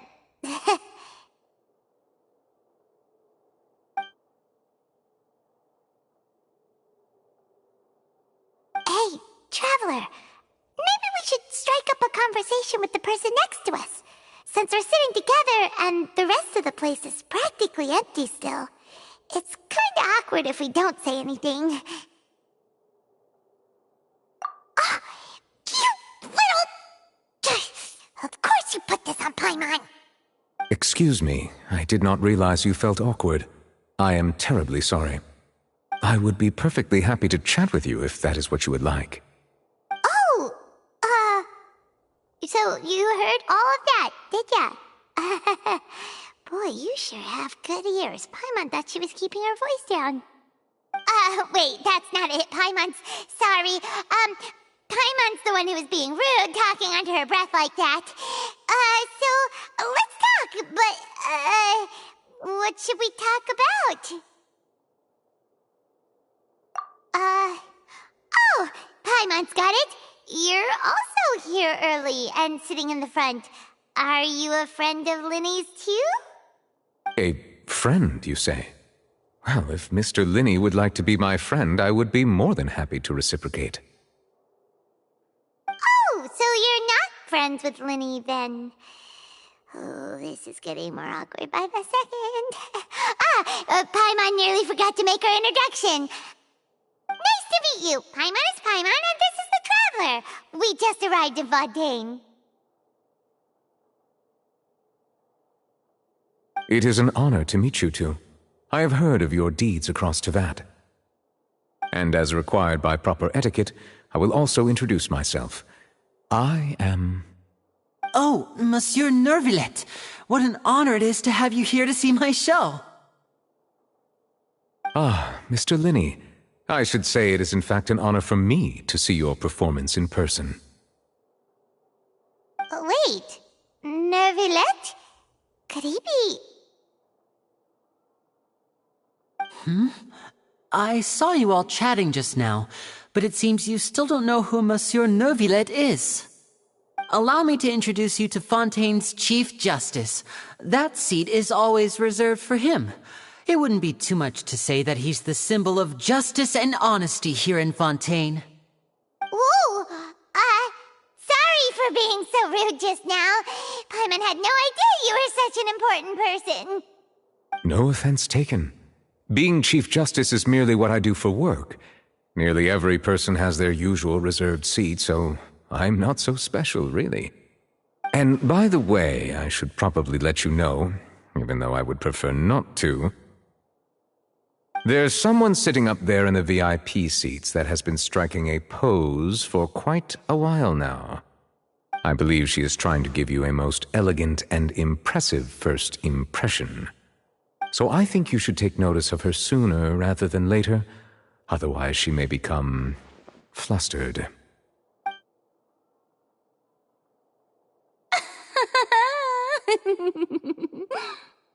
Huh? Oh, it's Farina, the Hydro Archon.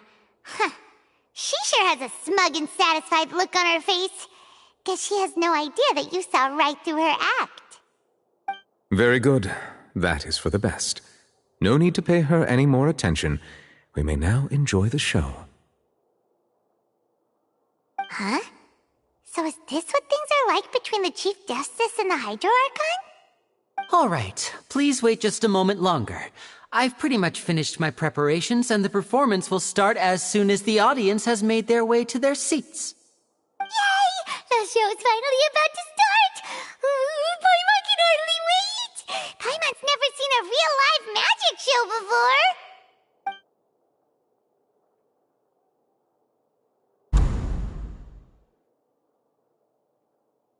Ooh! They're dimming the lights! The show must be starting!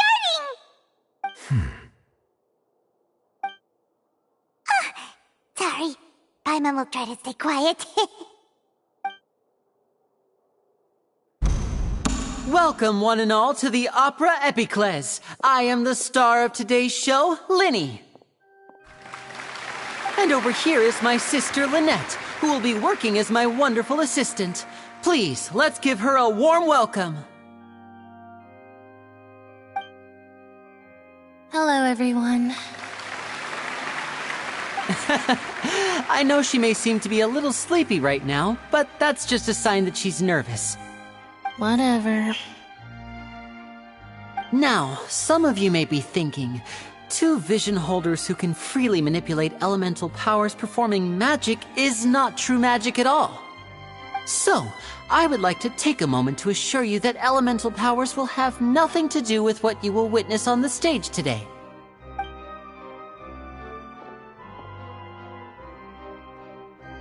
Both Lynette and myself have removed our visions for the show.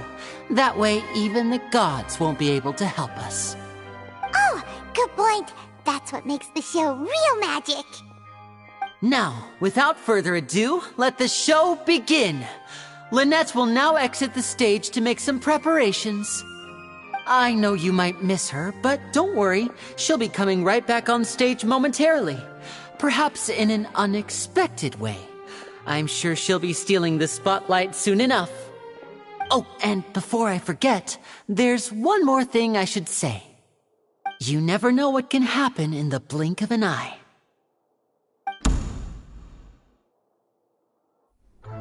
A magician's greatest skill is making things disappear or appear. The possibilities are endless.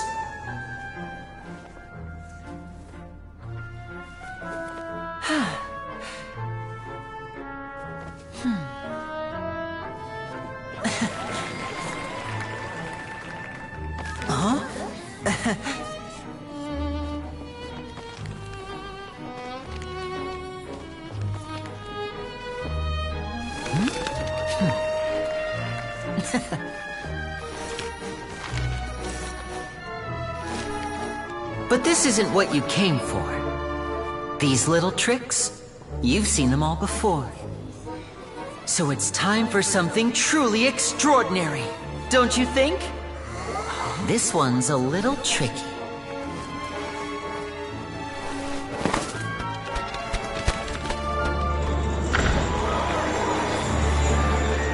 Using this water tank, I shall make my sister vanish completely, right before your very eyes.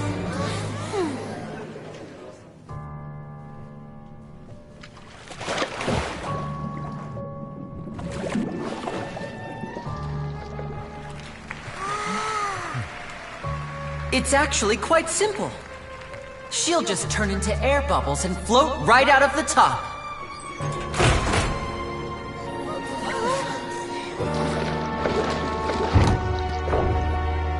Oh no! I told them to check all the props carefully. With the lid on, even air can't escape. An amateur magician would be getting very nervous right around now. Luckily, it's me on stage, so let me show you what a true virtuoso can do.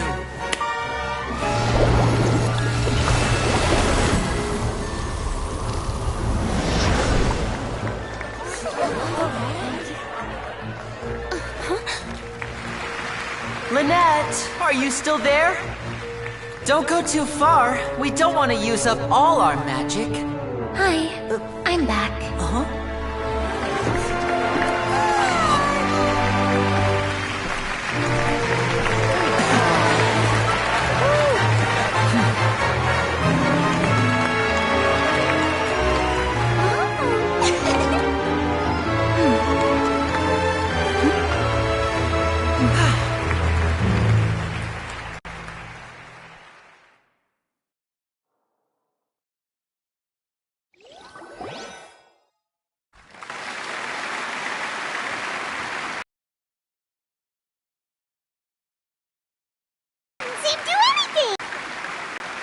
Lacking.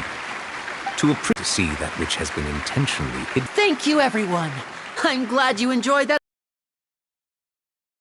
Our magical journey has only just begun. I've prepared even more astonishing surprises for everyone here. The magic of transformation and disappearance can go far beyond what you've just seen. I'm sure many of you are thinking that escaping the water tank was impressive enough, but Lynette is still my So, for my next trick, I will require the participation of one lucky audience member. Please, if my assistants could bring out the magical boxes now. There are 2 boxes and only 2 boxes. One is here and one is there in the aisle among the audience. I'm sure many of our clever audience members have already guessed our next magic trick. A swap! Our lucky audience member and I will each enter a magic box. After 1 minute, we will each emerge from the opposite box. Now please, everyone pay very close attention to the box you see here. Don't give me any chance to make a move. Wow! How's he gonna do this? Hey, do you think this is all magic tricks, or does Lenny have actual superpowers? The lucky audience member will be generated by this random number selector. It selects numbers entirely at random. Even I don't know who will be chosen to participate.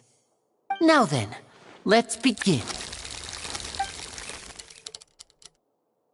Let me see. Oh, row 7, seat 3. Congratulations!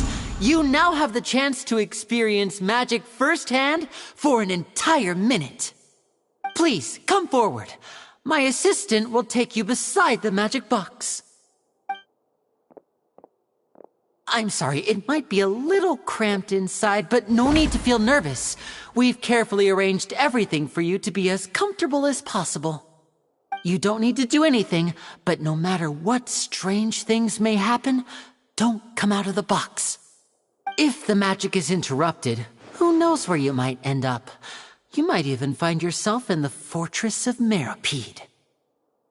Oh, okay.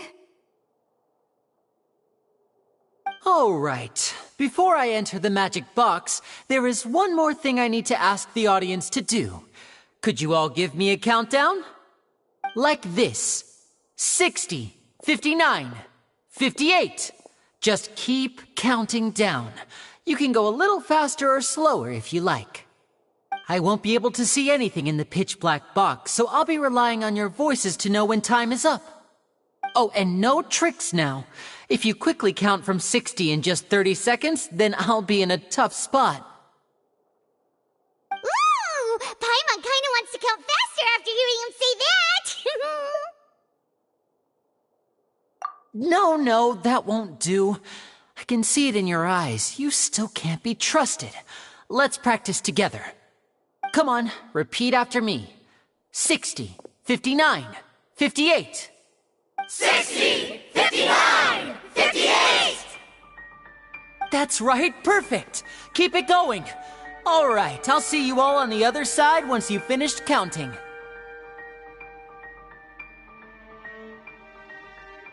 $54, $53, $52? Huh? Why aren't you counting, Nervalet? I am counting in my head. I think things are exciting enough in here as it is. Merely a consequence of my identity and personality. Do not worry about me. Just enjoy the show. Oh, all right. You look so serious that Paimon thought you might be feeling uncomfortable or something. 40, 39, 38! Mr. Lenny, are you all right in there? Is everything ready? Yes, I'm fine. I'm just double-checking the direction of the magic. It would be a disaster if we get sent to the wrong places. For example, mid-air right above the audience. Even though he's saying that, Lenny doesn't seem nervous at all.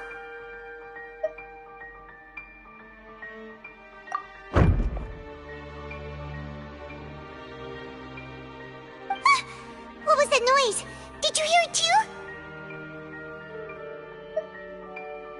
Not sure. Anyway, it doesn't seem like anyone's worried about it. 25! 24! 23! What's wrong, Mr. Lenny? I can still hear you moving in there. I seem to have accidentally knocked over a decoration. I'm trying to fix it, but it's pitch black in here. I can't tell left from right. Never mind the decorations. There's no time for that. The show is what's important. No, that's unacceptable. I want my show to be perfect. Don't worry, we still have 20 seconds. Hear them counting? 19! 18! 17! It seems things aren't quite going as planned. I apologize, everyone. It feels like you're all starting to count faster, but that's all right. I know it can be tiring to do such a long countdown. 10 seconds and change is still plenty of time. 10! Almost there now. Whew. Swapping two people is harder work than you might think. Even a master magician like me can't guarantee I'll get it right the first time. Hey, wait! Is this the back one? I can't tell. They both look the same inside. Huh? No, that's not it. I'll try again. 7! Hey, slow down! Honestly! 5! 4! 3! Whoops! That doesn't count! 0!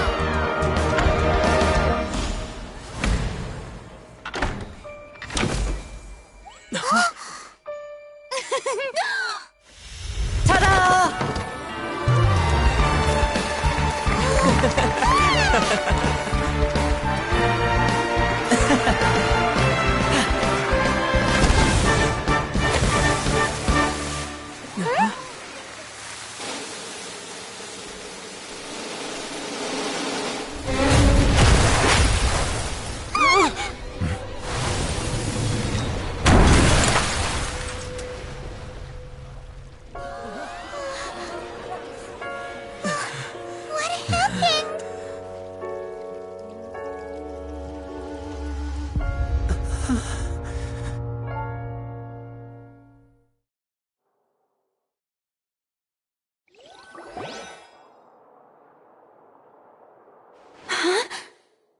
Is this part of the show? Mr. Lenny, you're going to use magic to fix the stage now, right? What happened? Oh no. Maybe this isn't part of the show. The girl was still in that box, right? This performance is over. Medical staff with me. Guards, secure the scene and detain all the performers. Seal the exits. No one is allowed in or out at this time. Yes, that's right. If this was just an accident, then we must investigate the cause. But if this was all part of some scheme, then those accountable will not escape the judgment of the God of Justice. No need to be alarmed, you two. We'll get to the bottom of this soon enough.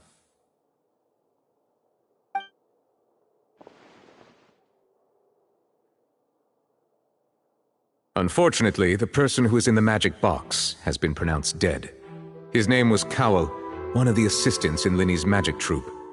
Apparently, the fireworks on stage ignited the ropes that were suspending the water tank, which then caused the tank to fall onto the stage. As of now, we are still not sure why we found Cowell in the box, rather than the guest from the audience. And after an initial search of the area, the guards have confirmed that the girl is nowhere to be found. It appears that this incident was not merely some mishap with the performance. And there are many indications that it is connected with the case of the serial disappearances of young women. The serial disappearances case? That's the case that Charlotte mentioned before!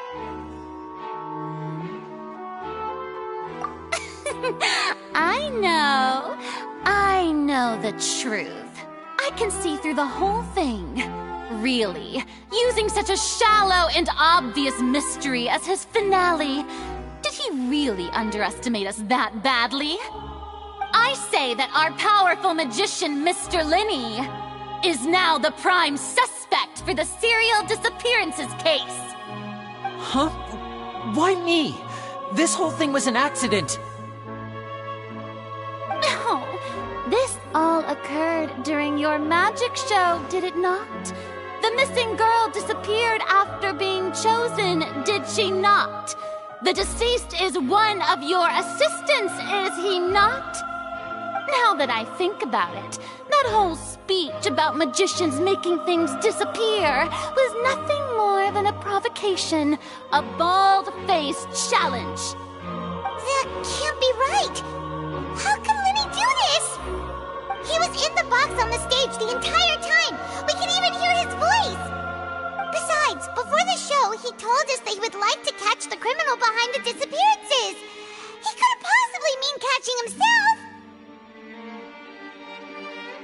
Save discussion for a later time, please. Lady Farina, may I assume that your comments just now constitute an accusation against Mr. Linney and his associates, and that you are pressing charges? I just think that I think it might be a little early to talk about formally pressing charges. But what Lady Farina said just now makes perfect sense. Looks like she's gonna personally deliver justice. A kidnapping and murder carried out under the cover of a magic show. Lady Farina said it all. Of course, my dear people. But what excites me even more than the obvious truth before our eyes is the opponent I'll be facing. That's right. I mean you, Traveler. You'll support Lenny, won't you? After all, he was the one who helped you the first time we met. Then there's no problem at all. You know, the Traveler and I already had a duel the first time we met. But with Lenny's help, our little duel ended in a draw. But draws really are the most boring possible outcome. So, no more draws. Between the two of us, there must be a clear winner and loser. And what better place to hold such a riveting showdown and decide the true victor than here, on the grandest of stages, the Opera Epiclese. Huh. It wasn't a draw. She obviously lost last time. I understand. Charges have now been pressed, and as such, a trial is in order. Well, Traveler, seems Lady Farina has set you in her sights. But putting her dramatic rhetoric aside for a moment, I would like to ask you, are you willing to act as Mr. Linney's attorney and defend him in this case? Very well. The trial will be held a day from now in the Opera House. Both sides may investigate the scene to build their cases and search for the truth.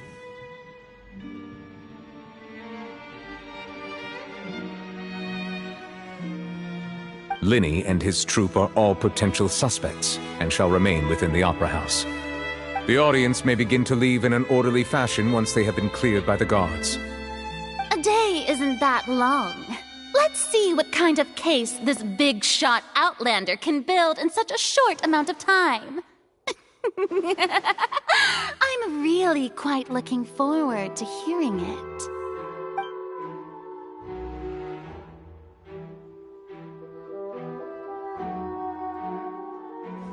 Lenny!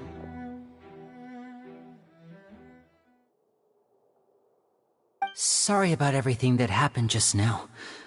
Were you frightened? Of course! Who wouldn't be scared after witnessing an accident like that? Yeah, I'm a little shaken up myself. How could this happen? And poor Cal.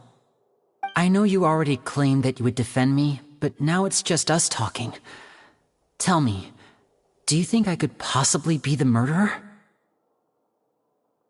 Good to hear. Thank you so much for trusting me. I'm sure everyone sees me as the biggest suspect at this point. But, if you ask me, the whole thing is mysteries layered upon mysteries, such that all that's left is confusion. I don't know whether what happened there on the stage was purely an accident or not, and I don't know why poor Cal was in the box. As for how that girl chosen from the audience could suddenly disappear, I'm afraid I don't have any answers either. If someone tampered with my performance, then we need to figure out what they did. Even a skilled and knowledgeable magician like myself couldn't pull all that off in just 1 minute. Which is precisely why we need to investigate. As this book says, the impossible could not have happened. Whatever happened must have been that which is possible. Paimon bought them when we were reading at the bookshop in the city earlier. Pretty cool, huh? Don't worry, Paimon used her own savings to buy them. It wasn't from our travel funds. I think they look cute on you, Paimon. You have good taste, Lynette. That's the right attitude. Feeling depressed isn't going to help me now. I need to get back to my normal self. But with the guards watching our every move, it's going to be especially difficult for Lynette and I to prove our own innocence. Good thing you agreed to be our attorneys. Thanks for that. We'll be counting on you. Yes, thank you so much. Yeah, just leave it to us. Oh, since we're going to start investigating, Paimon has a question first. Where did Lynette go during the performance? Oh, well, I'm afraid that would involve some of our essential trade secrets as magicians. The secrets behind our magic are past saving, Linny. I suppose you're right. The truth behind our tricks is going to be important evidence that will be weighted during the trial. 'Tis truly a pity. As a magician, our magic show is a work of art. We've poured countless hours and spared no effort in perfecting it. But if revealing our secrets will help you uncover the truth behind what happened, then it will be well worth it. We should go somewhere else if we're going to discuss our magic tricks. We'll go speak with the guards, and in the meantime, you can go investigate the stage and the seating areas. Alright, let's go have a look while the investigation teams are still here. Detective Paimon is on the case!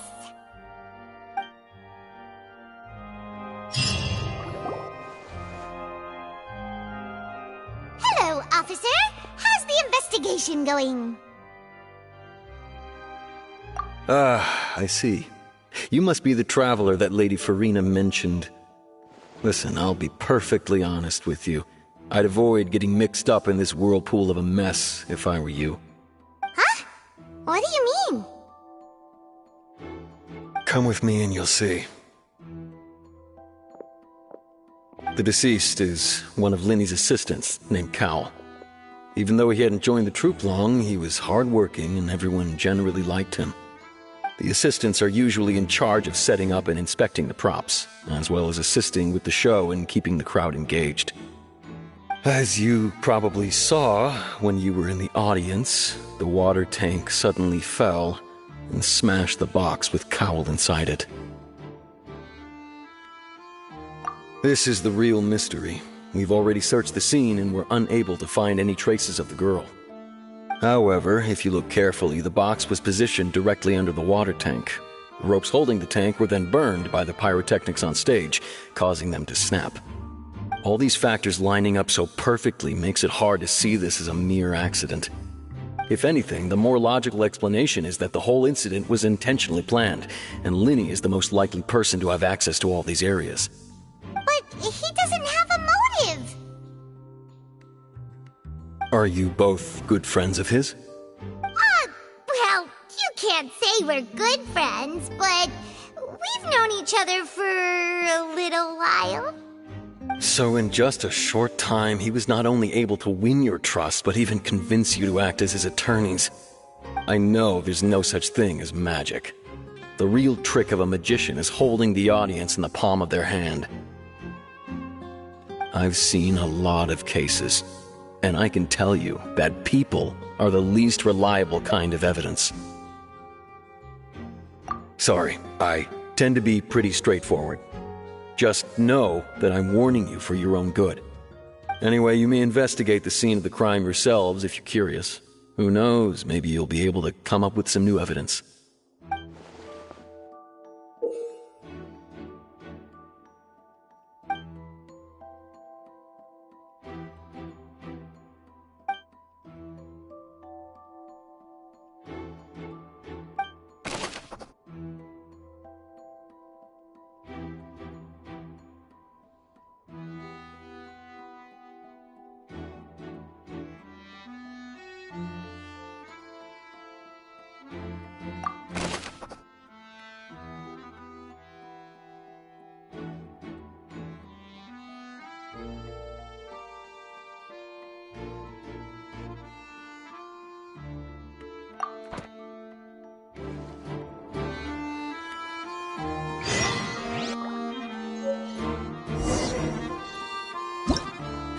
Whoever the murderer was, they must have made preparations well beforehand. Why would it be him? How strange. Why would it be...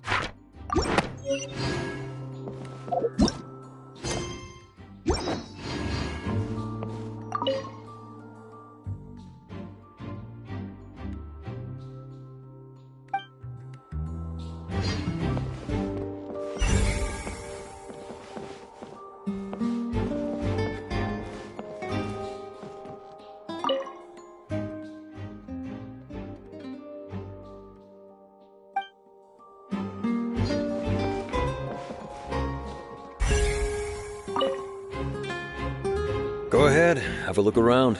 In the end, we're both after the truth.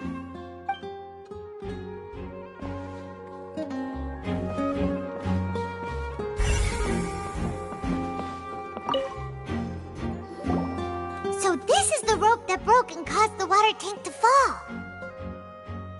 The rope looks pretty durable. How can it be burned through so quickly by fireworks?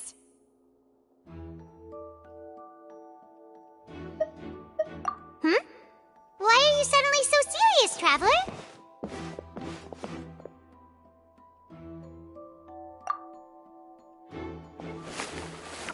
Whoa! Look! This bit is made from different material! Most of it was burned away, but there's still a little bit of it left. Huh. So if a rope meant to hold something was made with that kind of material in it, then that means... Wait! Paimon should write all this down! Let's take notes!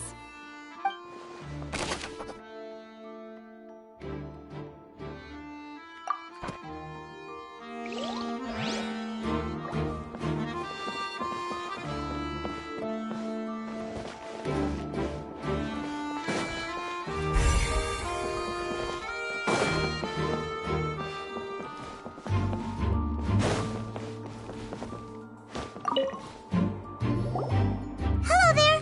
What are you investigating? Oh, this location has also been cordoned off because the Magic Troop members are currently considered prime suspects. The investigation team is still collecting evidence. The seats were all booked in advance, so we were able to deduce the missing woman's identity by checking the guest list.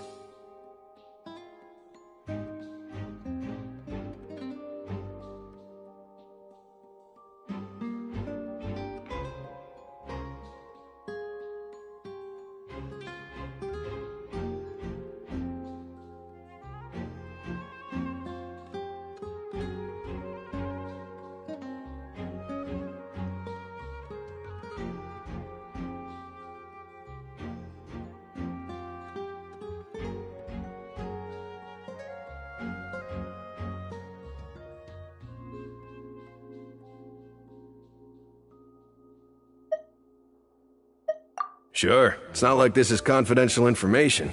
We will publish it later anyway when we petition the public to help us find the missing person.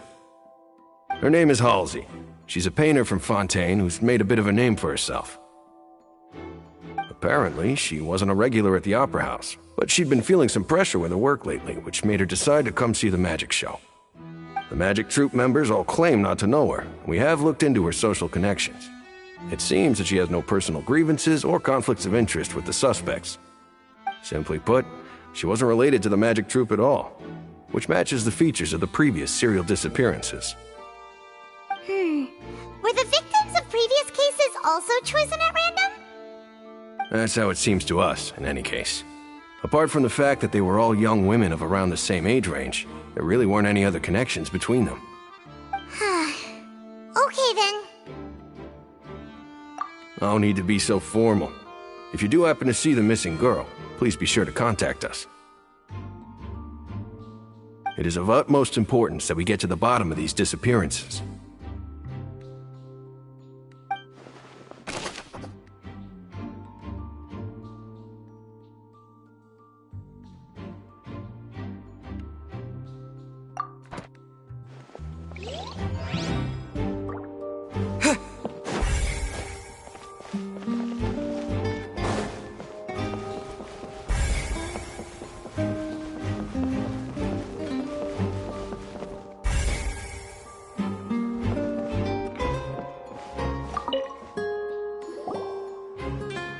The investigation team has some new findings. Turns out there's an issue with the random number selector after all.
See, I told you.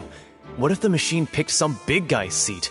You think the murderer would have still made his move then? Sorry to interrupt, but we're helping Linny and Lynette with their side of the investigation. What were you saying about the number selector? There's something wrong with it? You're trying to help them? That'll be a tall order. Linny used the machine to pick a random member of the audience during his performance, right? The lucky girl that later disappeared. Well, we thought there might be a serious problem with the machine, so we had it taken away for further inspection.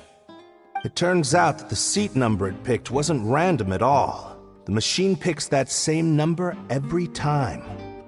I'm sure you already know that you have to make a reservation in advance to get a seat, regardless of whether it's a trial or some performance. In other words, Linny knew who would be sitting where from the very beginning. That much checks out. Linny reserved our seats for us, too.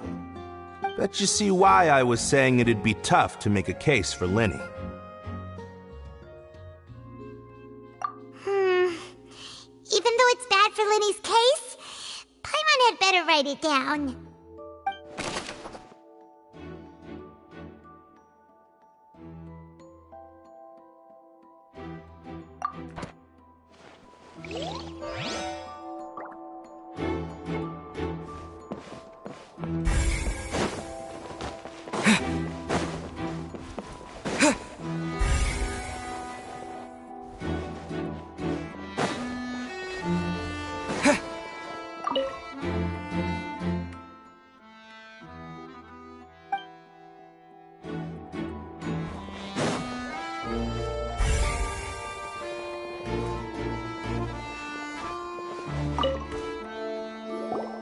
I see that you're investigating the area. Well, it just so happens that I'm interested too. If you find any new and interesting leads, be sure to share them with me, all right? We don't have too many thoughts yet.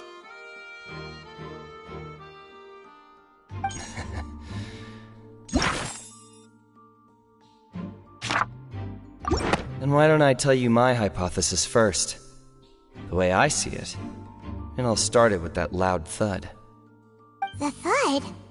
Oh, you mean the sound that happened during the countdown? Yes, exactly.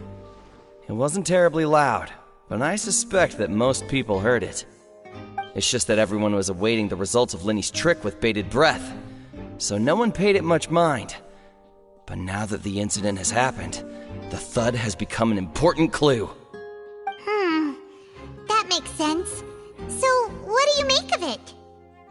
I'm of the opinion that it may have been the sound of Linny's accomplice. Lynette, perhaps. Jumping atop the water tank, or something like that. And when the pyrotechnics went off, she cut the rope, sending the water tank crashing down. But wasn't the noise we heard too loud for that? Perhaps the balance wasn't right, leading to a particularly rough landing. Oh, that's true. I suppose I must reconsider. That does remind Paimon, though. What was with that sound?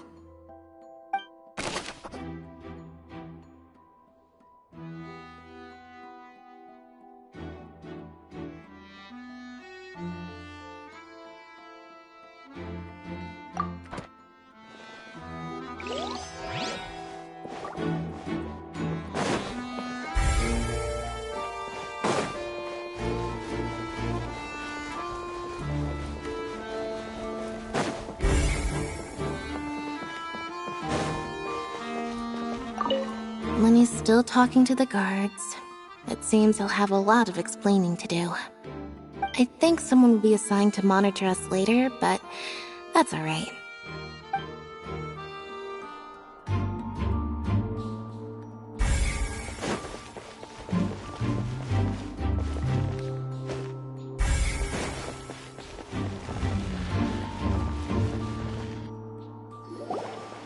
Hey, you! Yes, both of you! Over here! I've been keeping an eye on you for a while now. Huh? You mean us? That's right. If I'm not mistaken, you're also among those who wish to cut down the thorns and pursue the truth. No?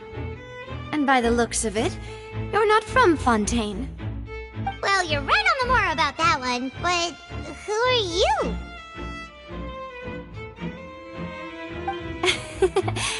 Have you never heard of the Spina di Rosula? From mediating disputes and providing protection to solving conundrums, you name it, Spina di Rosula does it. And I, Navia, have the honor of being its renowned president. Though those who play by our rules call me boss. I'm Silver, her attendant. Pleased to meet you. And I'm Melus. Demoiselle's various daily needs and affairs are under my purview. Huh? Boss? Demoiselle? What gives with the names? Well, I am the second generation president. Melus and the others are still used to my previous title. My apologies, Demoiselle. Should you prefer, boss, I will endeavor to use that instead. No, no need. You don't have to call me boss. Just Navia is fine. Okay, if you say so. Not that we're members of Spina di Rosula anyway. All merely trifling details. Never mind. Now, back to the situation at hand. That's right. I've always kept an eye on the serial disappearance cases. My interest stems from a matter back from my father's time. Judging from the look of things, I find Linny an unlikely mastermind. Really? We think so too! That's why we're looking for clues now. But how did you come to that conclusion? Intuition, naturally. My unparalleled intuition. Farina sure was quick to point the finger at Linny without any decisive evidence whatsoever, wasn't she?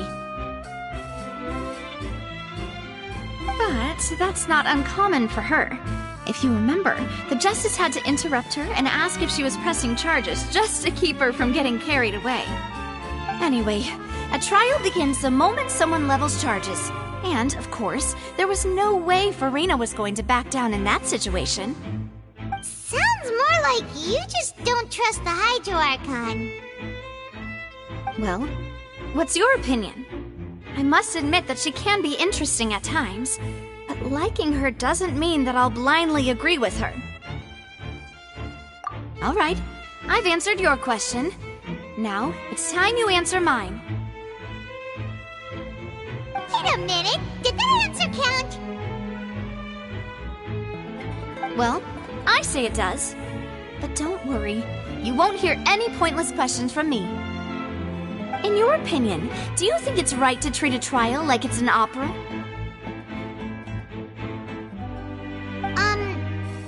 Well? And why would that be?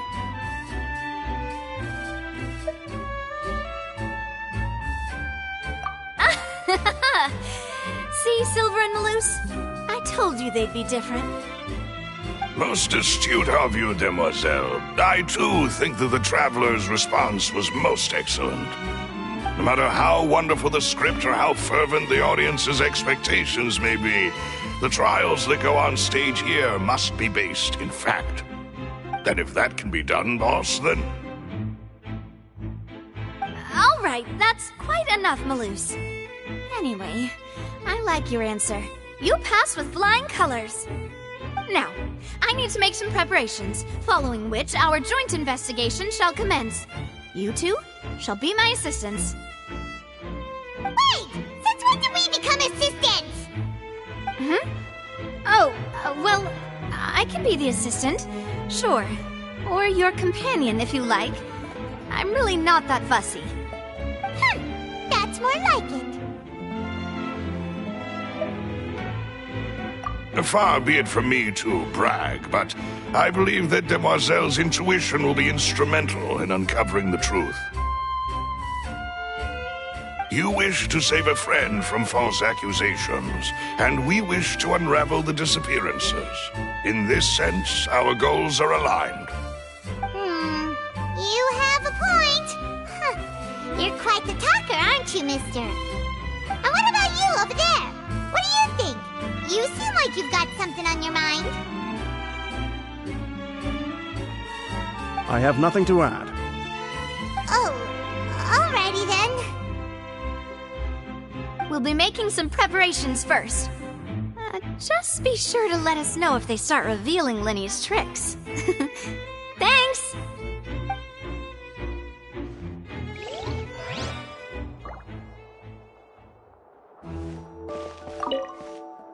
Speaking of that, I think magic shows would be very popular in Poisson. I can see that. Maybe I should try to learn some magic. If I can make things disappear, cleaning my room would be a cinch. You need not worry about such things, demoiselle. That falls under my duties. Oh, right.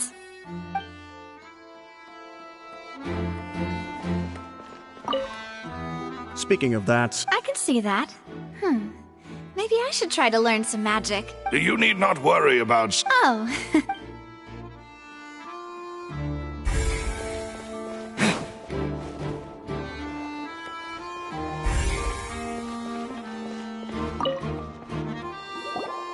Sorry, but no one can freely enter or exit the Opera House at the moment. If you wish to leave, you must register your identity with us first. No, we're not leaving. We're representing Linny and Lynette as attorneys, so we're investigating the case. Were you always guarding this entrance? Yes, after the Chief Justice gave the order, everyone coming in or out must undergo a strict inspection. So, the missing girl couldn't have left from here. At least, not from that point on. I doubt there was much opportunity then, either. How can you be so sure, Well, because I was in charge of security near the entrance at that time. I couldn't see Linny's performance from here, which was quite a shame. Just my luck. But still, I did not abandon my post, and I stayed put no matter how loud the applause was. If someone had so much as even approached the door, I would have noticed it, let alone if they had tried to leave. We Melusines are good at that sort of thing, you know. So, it's safe to say the girl couldn't have left through here. Alright, thank you for your help. This'll be useful info.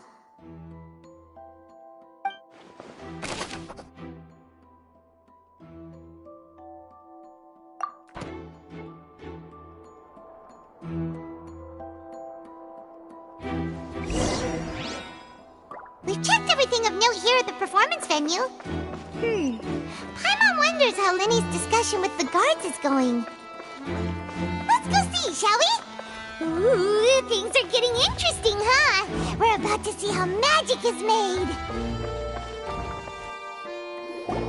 Understood. Then I will be going with you. Just so you're aware, I will be monitoring your actions and making notes as necessary. Very good. Thanks for being so agreeable. I'd pull a rose out of my hat as a gift for you if I could. You may spare the pleasantries. I'm just doing my job. You've arrived. Who's this? Me? I'm Spina di Rosula's guardian angel. If you've got a problem, I've got the firepower. Sorry, I got a little carried away there. Call me Navia. I'm a partner of theirs, and will be helping investigate this whole situation. And these are my companions. Would you mind if they join as well? Fine by me. Oh, new helpers? I would be most grateful. Well, let's just say we're tagging along. It's not every day you get to see the secrets behind magic performed on such a large scale. I appreciate your kind interest. Come with me. We'll be heading below stage.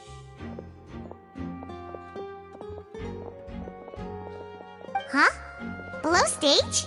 Yes, a world of secrets is hidden beneath this magic box, prepared specifically for this switcheroo trick. But before I reveal everything, you should have a look first. Notice anything strange here?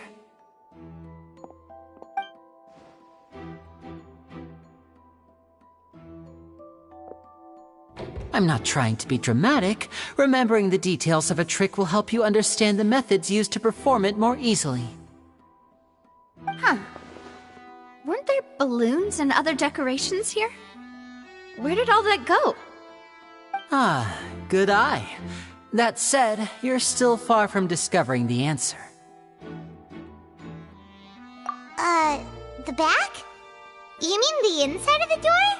What's different about it? Paimon didn't notice anything. Very good indeed. I thought you might not be able to catch that, given that you were sitting in the first row. The back of this door was patterned. Those patterns are now gone, replaced by a smooth wooden board. So, if you put 2 and 2 together, what do you get? Exactly. All right, let's go. I'll tell you how it works as we head down.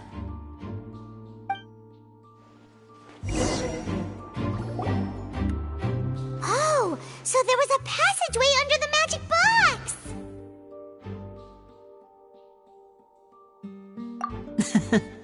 I knew you'd figure out most of it as soon as you saw this place. The 2 magic boxes are positioned right above the 2 entrances of the tunnel. See this flatbed trolley? The box with the lucky audience member in it would be shuttled over to the other side using the trolley. This trolley can raise and lower and even rotate, ensuring that the box will face in the right direction. I see. So that's the purpose of the box inside another box. Precisely. The inner box would descend after the audience member was put inside and be moved along the trolley, all while the outer box would remain on stage as if nothing had ever changed. So that's how you did it! Once the box was lowered, the trolley would store some energy through this device here, with which it would complete the rest of the steps.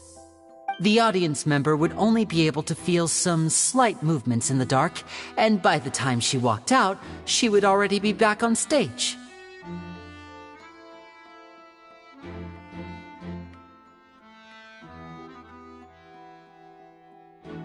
Right! You were talking that whole time, and you even came out for a moment near the end! Ah, yes. A phonograph operated by Lynette was used to achieve that effect.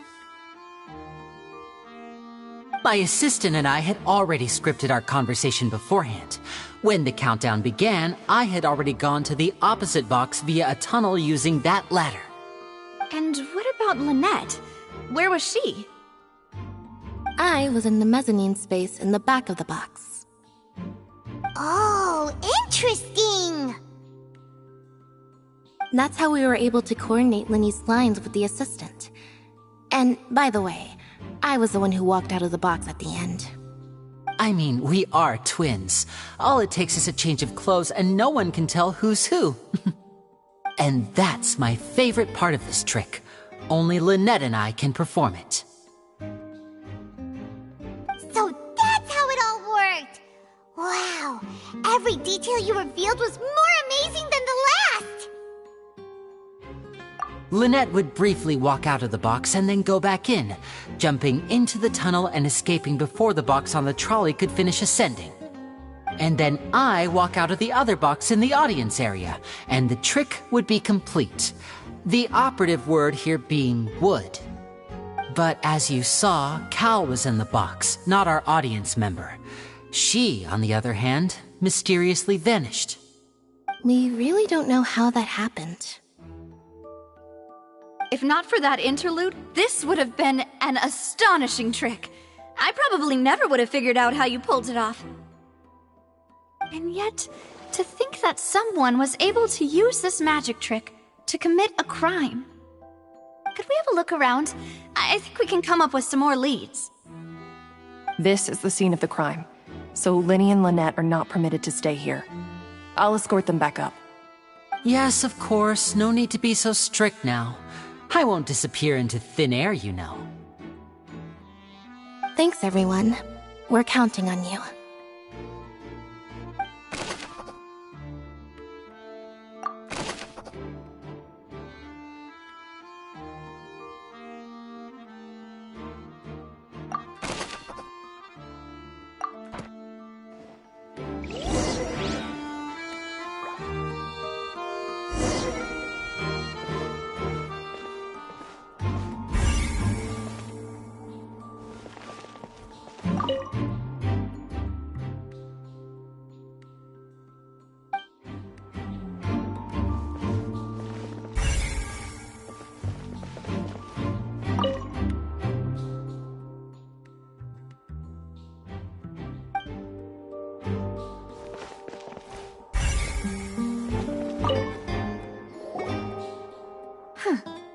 What's this? Looks like a hook tied to the end of a rope.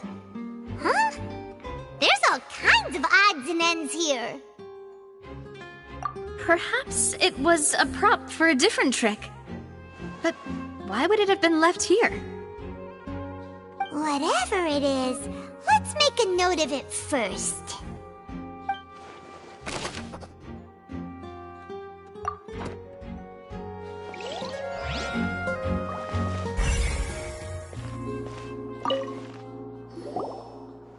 The floor is wet. Please be careful not to slip. Speaking of which, why would there be water here? Oh, Paimon knows! It's one of those tricks where you pour water into a jug and then flip the jug over only for the water to disappear. And here's a broken vase. Huh. Did the trolley knock it down while moving? That can't be. The trolley moves along tracks from start to finish. It couldn't have hit the vase at this distance. Let's note this down too and think about it later.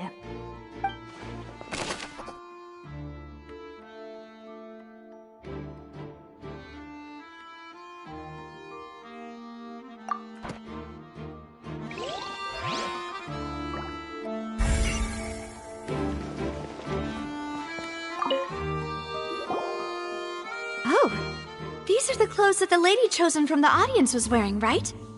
Her clothes are here, but she's nowhere to be found. Right. And do you really need to do that if you're kidnapping them? Ugh, this is so confusing. Paimon doesn't want to be a detective anymore.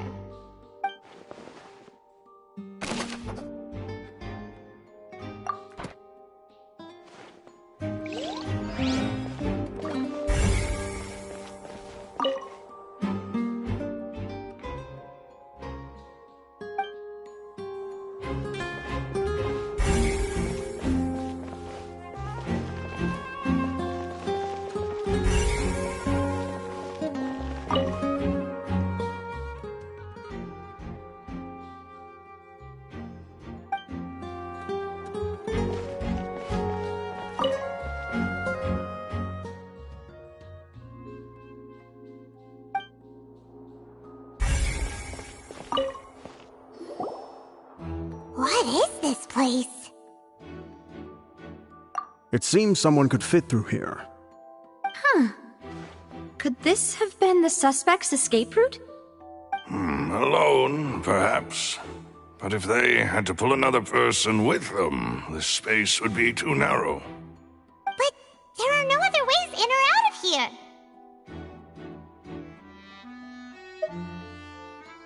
Oh, you're right! Let Paimon write that down.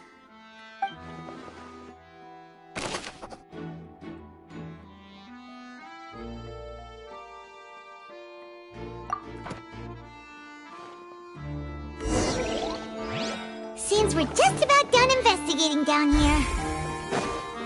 Yes, let's head back up.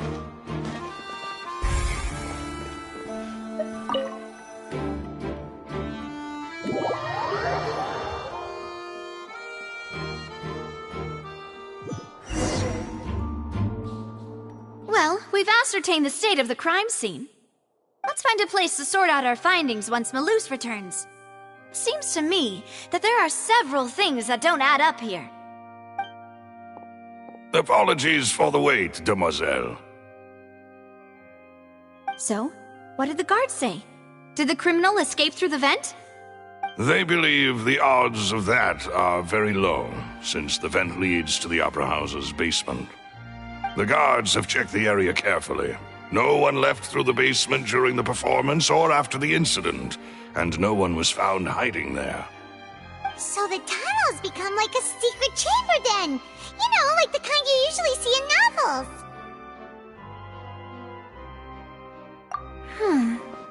The plot thickens. Halsey's disappearance and Cowell's death are both quite inexplicable. No wonder Farina was so confident in her accusation. All the current evidence points toward Linny and Lynette. In other words, the charges are very likely to be upheld unless we make some considerable progress. Charges and then trial. So if the charges are upheld, they'll announce a sentence? That's right. This is how a trial goes in the Opera House. During the proceedings, the Chief Justice and the Oratrice will hear statements from both sides. That's right. This is how indemnitium is produced. The statements from both sides, the defenses from attorneys, witness testimonies, and even the audience's emotions will all be projected on the Oratrice. To put it simply, it's as if the Oratrice has its own will, and is a judge in its own right. This also precludes any kind of favoritism on the part of the Chief Justice. And not that this has ever happened anyway. Once both sides have finished speaking, the Chief Justice will make his final decision. This, too, will be used by the Oratrice as a reference. Then, finally, the Oratrice will be consulted by officials. The result it returns is the will of justice itself. Huh? So that machine is the one that actually decides? Paimon thought Neuvillette called the shots. In practice, there is very little difference. Both have always come to the same judgment, which is why people have great faith in the Chief Justice. Ah, yes, the guards also asked me to convey that none of us will be allowed to leave this place before the trial. Huh? Why? Because we've chosen to act as the twins' proxies. That makes us persons related to the case. They're concerned that we might be colluding with outside parties, or that we might find outside help to disrupt the case. And even if that were not so, it could prove problematic if we happen to spread key information about the case ahead of time. I'm ready to break out at any time. Whoa, whoa! There's no need for that! Paimon thinks they have a point. That said, are they providing food? Of course. I just hope you don't mind the lack of options. I'm afraid that catering to all tastes is not in the cards, nor is any guarantee of balanced nutrition. In that case, let's just sort out our findings together here. Pity. I was hoping to take you to try some of Fontaine's famous desserts, too. I mean, what better way to properly think through our findings than over some tea and sweets? that suddenly doesn't seem like such a bad idea after all. Just kidding. Paimon will still do her best, even if there are no snacks. What do you mean, no snacks? Of course we'll have snacks. If we cannot buy some, then we'll simply make some. Huh? Here? But how? Understood, demoiselle. Everyone, please come with me.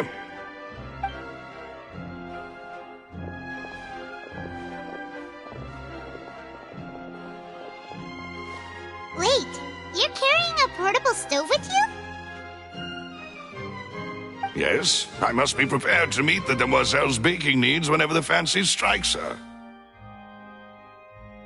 I have eggs, sugar, and almonds at the ready. Good work, you two. Then I'll get to it. Please sit tight for a moment. You'll get to taste my awesome snacks soon enough. These three are quite the interesting group.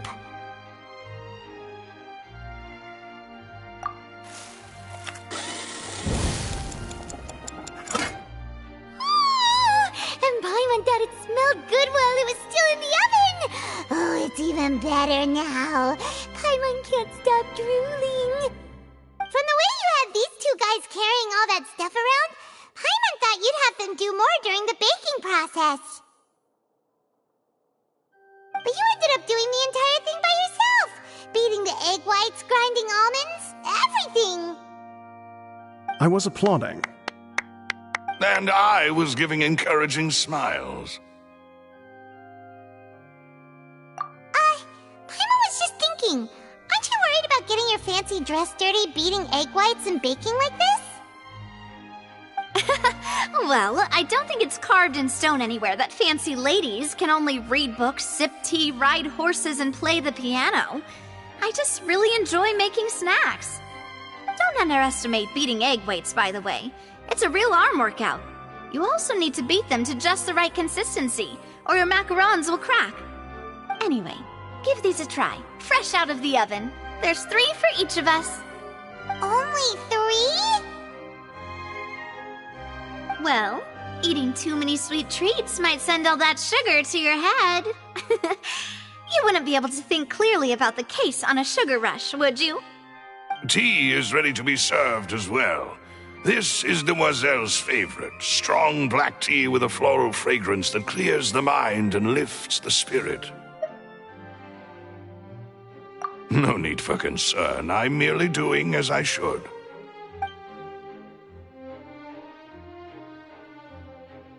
All right then. Down to business.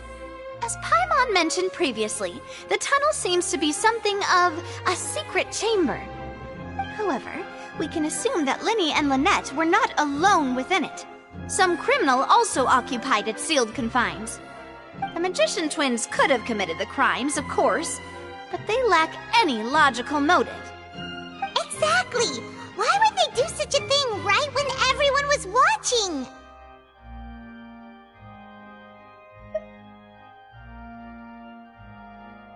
The flower vase and the thud we heard during the performance could indicate some altercation between Halsey and the criminal in the tunnel, resulting in the shattering of the vase, the discarding of her clothes, and her abduction. Perhaps the criminal thought that since she was chosen from the crowd, she would be too easy to identify if she was still wearing the same clothes. Paimon thinks that makes sense, but the real trouble is... True. None of the clues we found thus far support the existence of this third person. But the only people left to consider are both technically victims, whether it's the missing girl, Halsey, or poor Cowell. Huh. Could Halsey have secretly made modifications to the magic props in order to murder Cowell before making her escape? That's right. And even if she had tampered with the setup, she would need to understand the entire trick to pull it off. Nor does she have any motive. The guards said that she has never had any dealings with the Magic Troop's members. Were we not thorough enough in our search? From the sound of things, this is turning into an impossible trouble case. Your macarons are amazing though, Navia. They smell great! They're nice and crisp and super sweet! They are my specialty after all. And I see you've already had 5 of them. What? 5? Oh, that can't be right! Paimon only counted 3! Honest! Please don't worry about it. At my age, a few less sweets might actually be a good thing. No! Being greedy is one thing, but Paimon knows how to count. Besides, Paimon knows that if she ate too many, then others wouldn't have enough.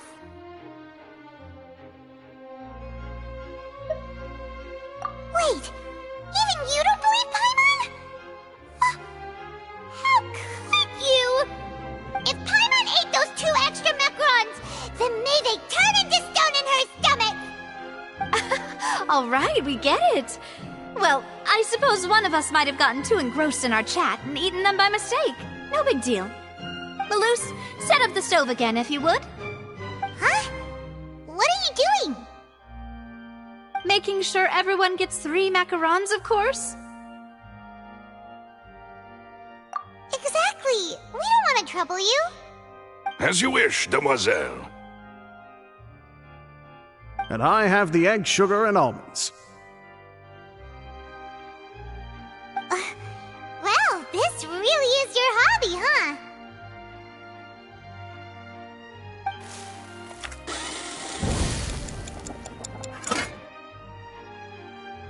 Well, that's it for snack time. I'm going to have another look around the area. I don't know what we're looking for yet, but we've still got some time. As attorneys, I suggest the 2 of you think the case over again.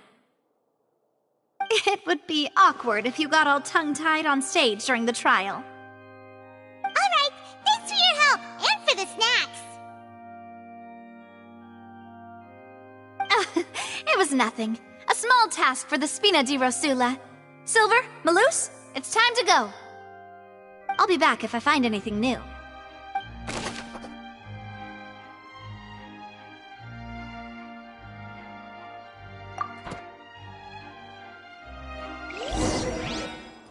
Alright, it's time to put our heads together. We've got to get our defense ready for the trial. Oh, it's probably gonna be a long and difficult case. There's no point in worrying about that now. We just need to prepare. Here, take Paimon's notes. They should help you review the situation.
Impossible things don't just happen. We'll get to the truth one way or another.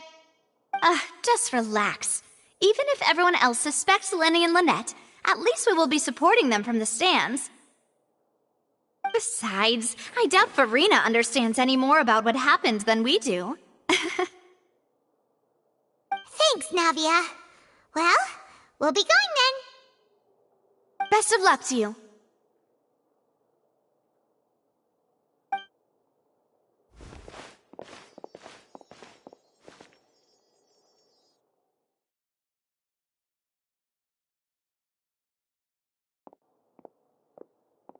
Ah, finally, you're back. Well, how did your investigation go? To be honest, you might be disappointed. No. We're already very grateful that you were willing to help. Well now, don't you all look disappointed? Don't tell me that your investigation came up empty-handed. That was to be expected, of course.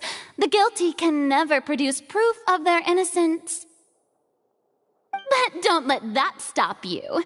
I shall be terribly disappointed should you, my most anticipated foe, concede so easily. Since both parties are present, I declare that the trial regarding the magic show incident is now in session. Firstly, in order for the audience to understand the causes and results of the incident, could we please have Mr. Linney explain the trick? Yes, of course. I will explain while Lynette demonstrates on stage. All the necessary items have been prepared.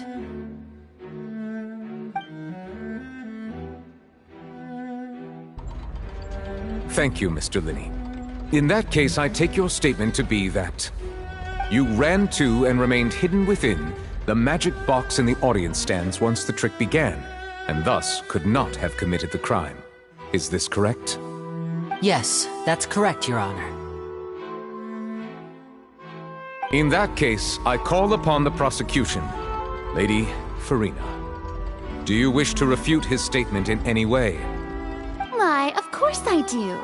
Allow me to take the first shot and break this case wide open. Mr. Linney is clearly lying. There is no way you could have been in the box the whole time if you were to abduct Halsey and murder Cowell. In fact, I'd say you were hardly in that tunnel at all. That is simply your hypothesis based on the presumption that I'm guilty. Oh, is that so? And if I may ask, what did you hear while you were inside your box? The roaring countdown of the crowd, of course. That's how I kept track of the time and built anticipation for the finale. And you didn't hear anything else at all? Nothing that might leave an impression of any kind? No, nothing. I see. But when the count reached 30 seconds or so, there was a thud. One so loud that I believe practically everyone heard it. Huh? Hey, hang on. Something's not right here.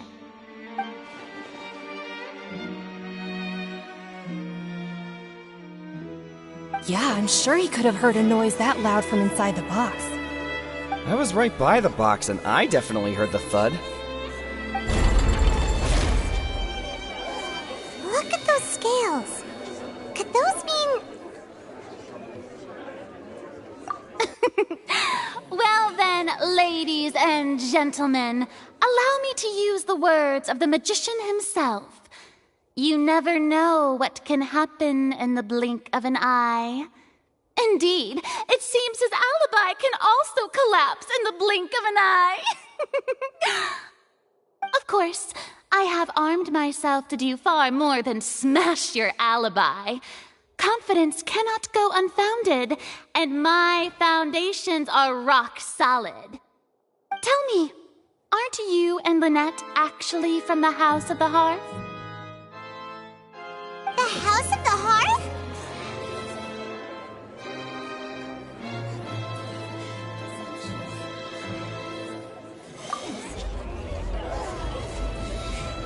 No wonder they did something like this.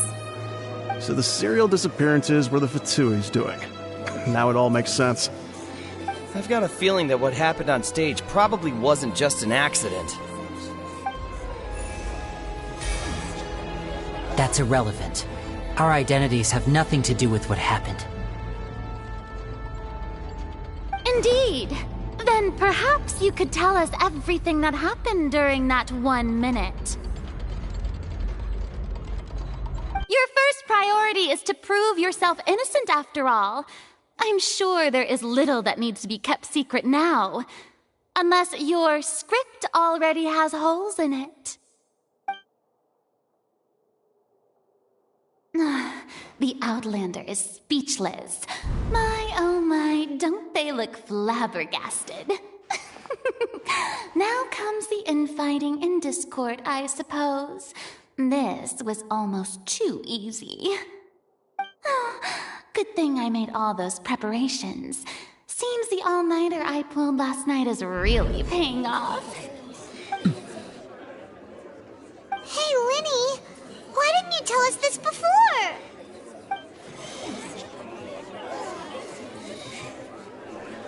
Order! Order! Mr. Linney, allow me to re-establish the facts. Lady Farina has raised 2 points. First, when the thud was heard in the Opera House, you were neither in the box nor the tunnel. Second, you and Ms. Lynette are both members of the House of the Hearth. Are these claims true?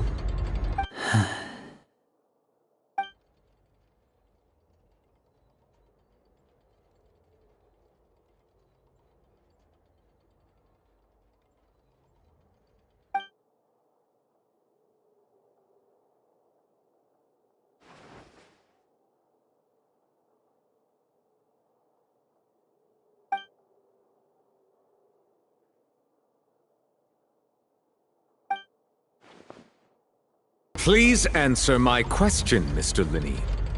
I'm sorry. Yes, they're true, Your Honor.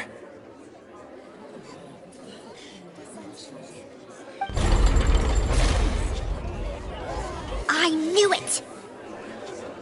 Well, that's it. We might as well move on to the sentencing already. What should we do now? Granted.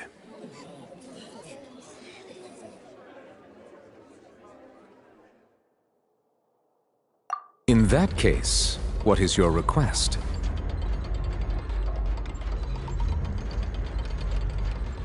Is that really necessary? They're already as good as guilty. The defendant deceived their own attorneys. What is there left to discuss? Order! Order, I say! Your request is reasonable, and we shall adjourn. This trial will reconvene in 1 hour. So you would stick to Mr. Linney's defense even after knowing what you do now? You certainly have more professionalism than I thought. In that case, my dear audience, let's allow the joy of victory to steep for a little while longer.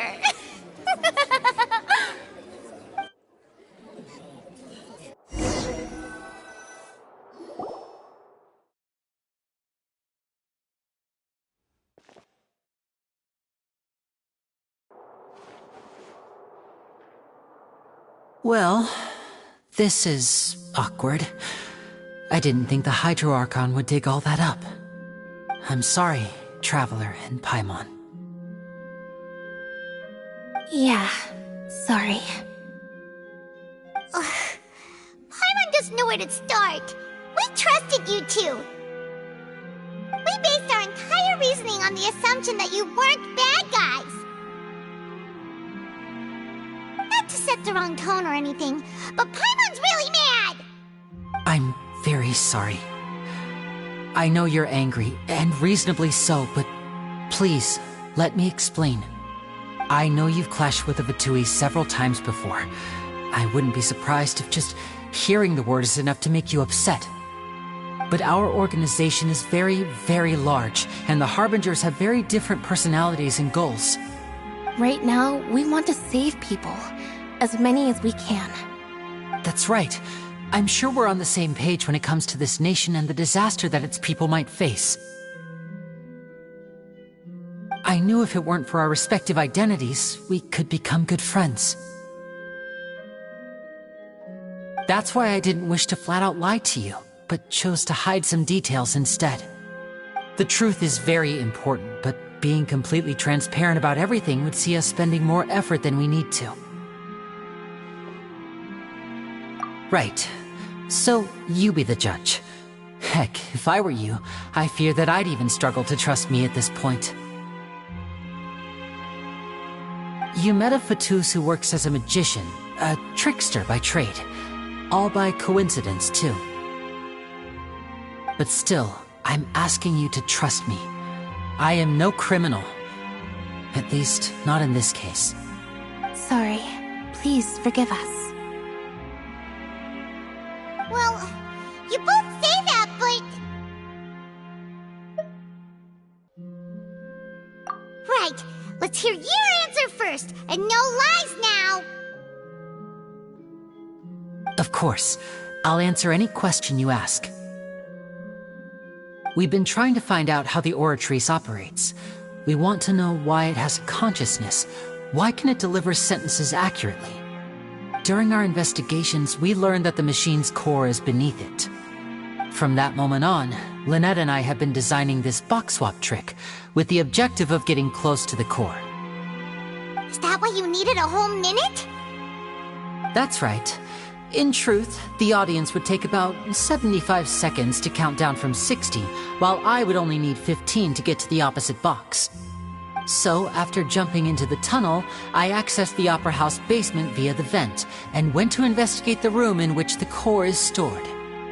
That air vent was created during the construction of the tunnel specifically to execute this step.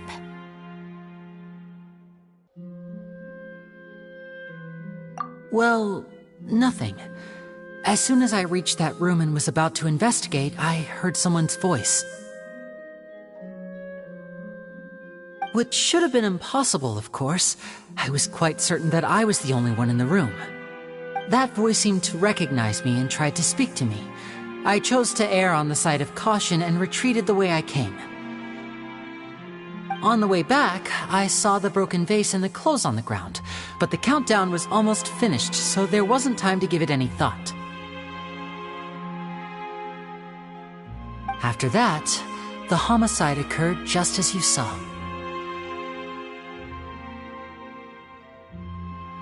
Well, that explains why you didn't hear the thud. Because of that prophecy I told you about, of course. We must know all we can about this nation's secrets in order to deal with that prophesized crisis. That's the only way we can save everyone. So, there you have it. The whole truth. I swear, I didn't hide anything from you this time. It was never my wish to proceed under this cloud of mistrust either. But, like I said earlier, you can be the judge. If you want to leave because you don't trust the Fatui, there's nothing I can do to stop you. Well, Traveler, you decide. Paimon will follow your lead however you choose.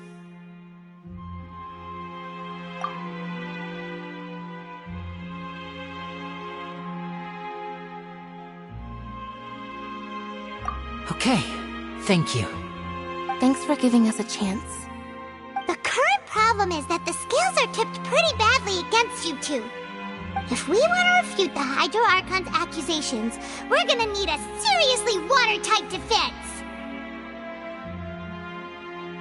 Huh?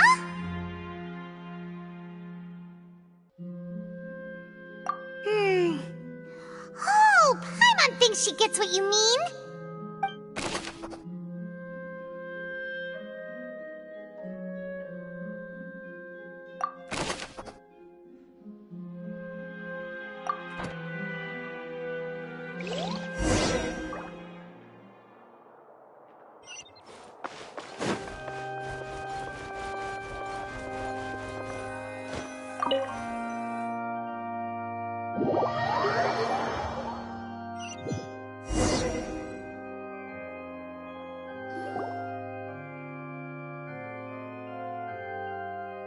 Both parties have returned to their positions.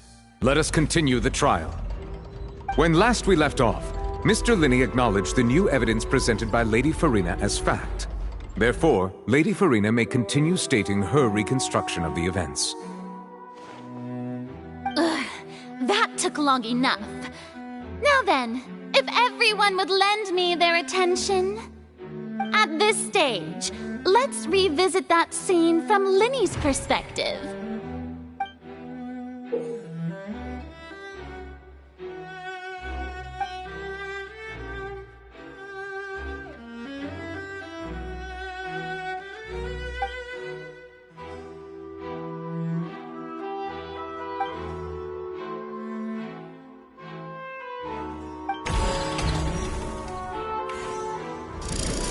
Countdown began, he entered the tunnel.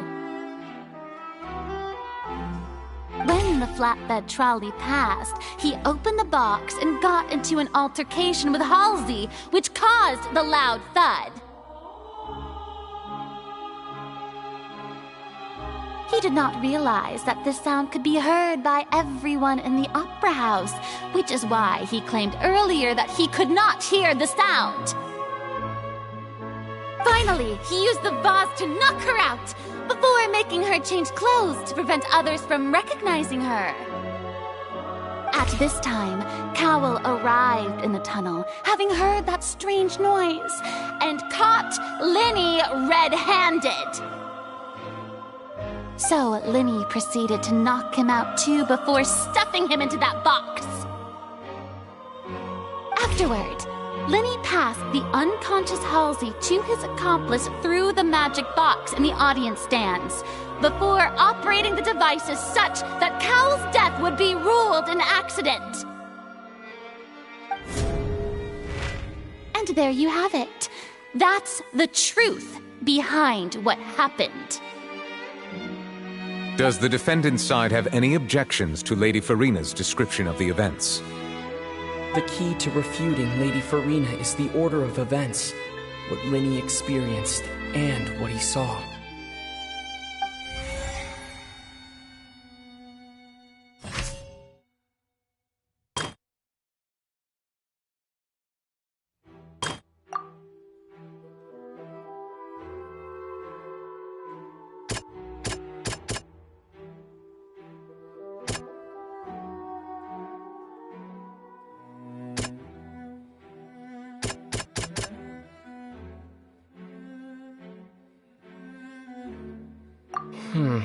Seems this won't produce a particularly effective rebuttal.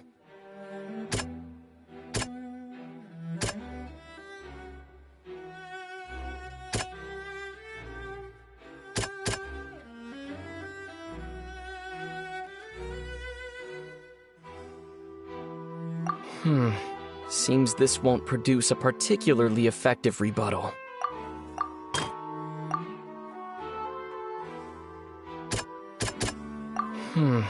Seems this won't...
Linny did not take part in the underground altercation. He only witnessed traces of the aftermath.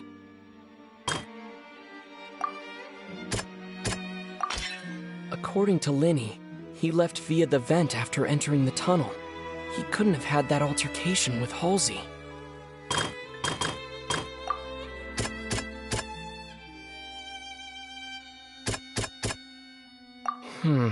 Seems this won't produce a particularly effective rebuttal.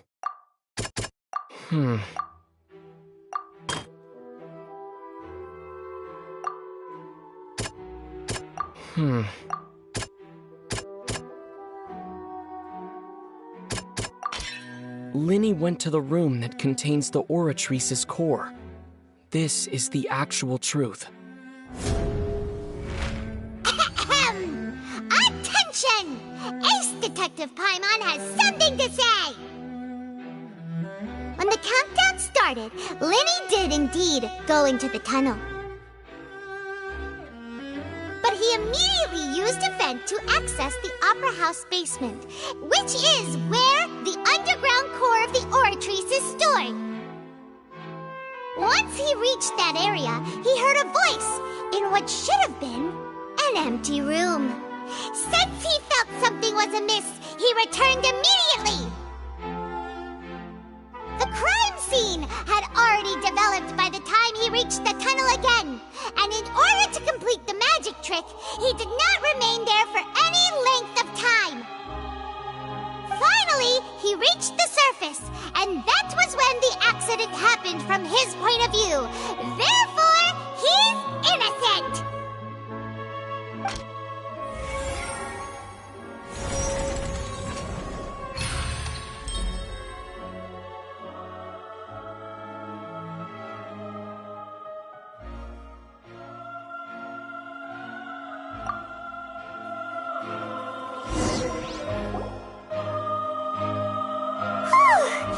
Paimon did it!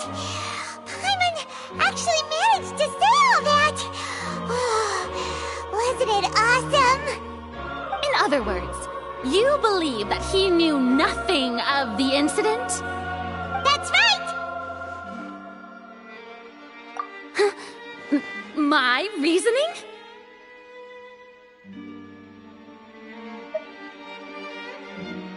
If that's the case, then if Cowell hadn't entered the tunnel, who was the entire setup meant to kill?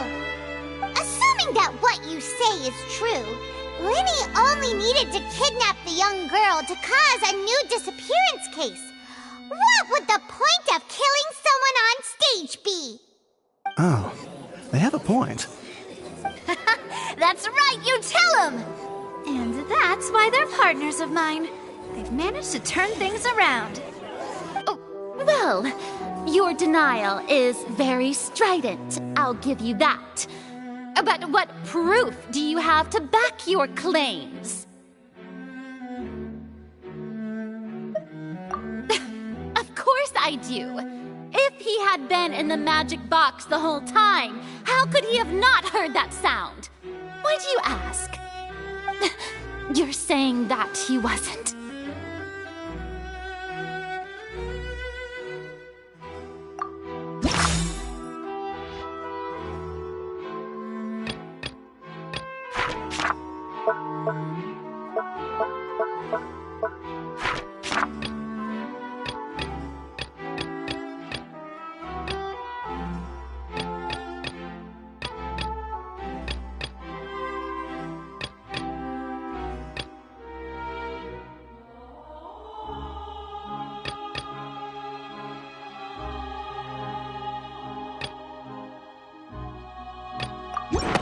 Are you sure we don't need to give this more thought? Paimon thinks there's something off here.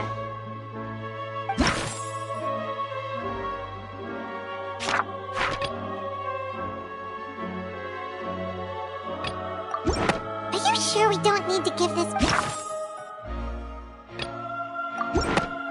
That's right! Linny wasn't in the box or in the tunnel. That's why he didn't hear anything strange during the performance. This means that when the crime happened, Linny had already entered the basement via the vent. The same clue you used to disprove his alibi has now become the best proof! How do you like that? Well played. To think you'd use such logic. Well then, if it wasn't Linny who committed the crimes, then who was it?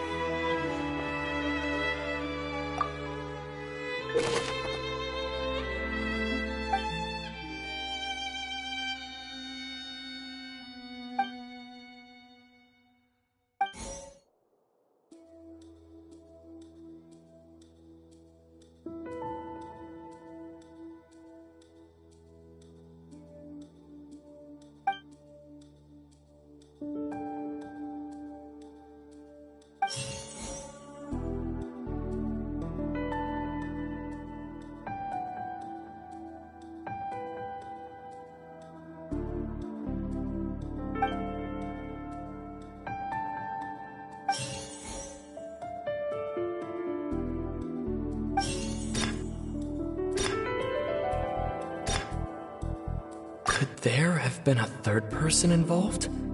Is that really a possibility?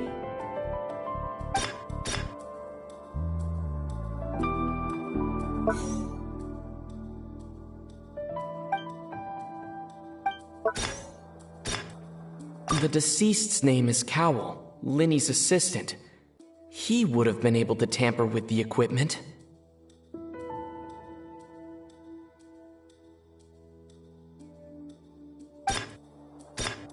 Halsey is the missing person and an ordinary audience member. Or did she have her own scheme all along?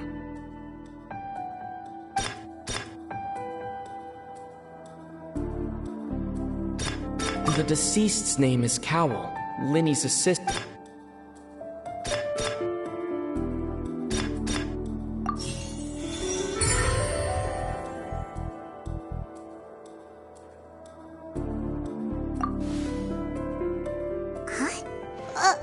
That can't be right. Are you serious? The killer was, in fact, Cowell, the deceased!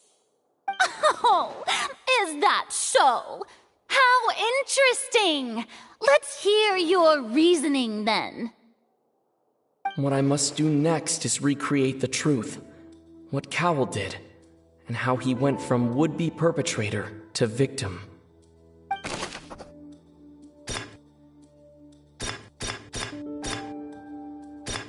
Halsey's clothing was in the tunnel, so there must have been some fear that she would attract attention. No one entered or left the Opera House through its entrances, so where would the criminal have wanted to take Halsey? The deceased's name is Cowell, Linny's assistant. He would have been able to tamper with the equipment.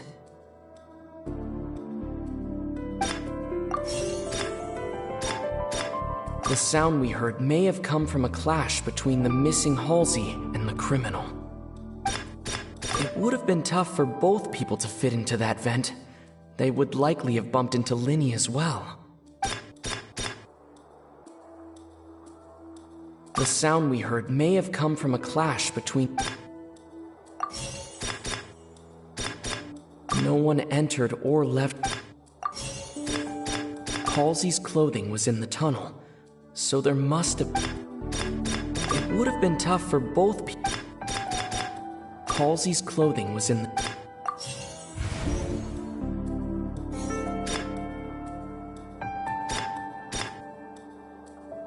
Linny was not in the tunnel at that moment, which gave our criminal ample time. The deceased's name is Cowell, Linny's... Linny was not in the tunnel at that moment, which... No one entered or left. It would have been tough for both people.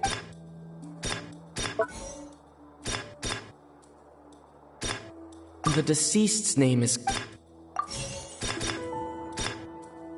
No one entered or... It would have been tough for both people.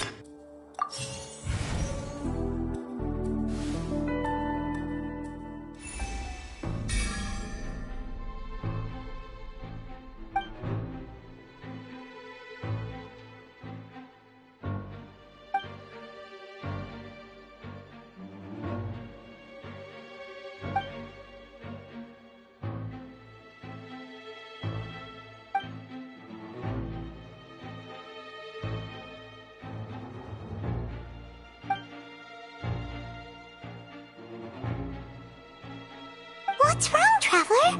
Are you still having trouble figuring things out? I see how it is. So this was all just a bluff. And here I thought you had something to show for it. But it seems you're still far from the truth. Look, since we're at a dead end, why not consider a different track?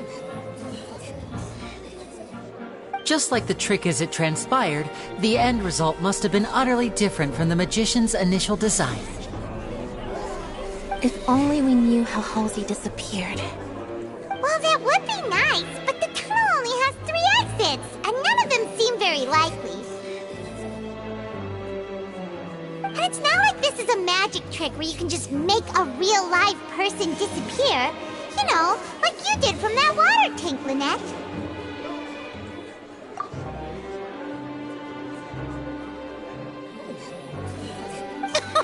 Excuse my interruption, dear opponents, but do you not see that the crowd is growing impatient? There is no greater sin in this opera house than an awkward delay in the performance.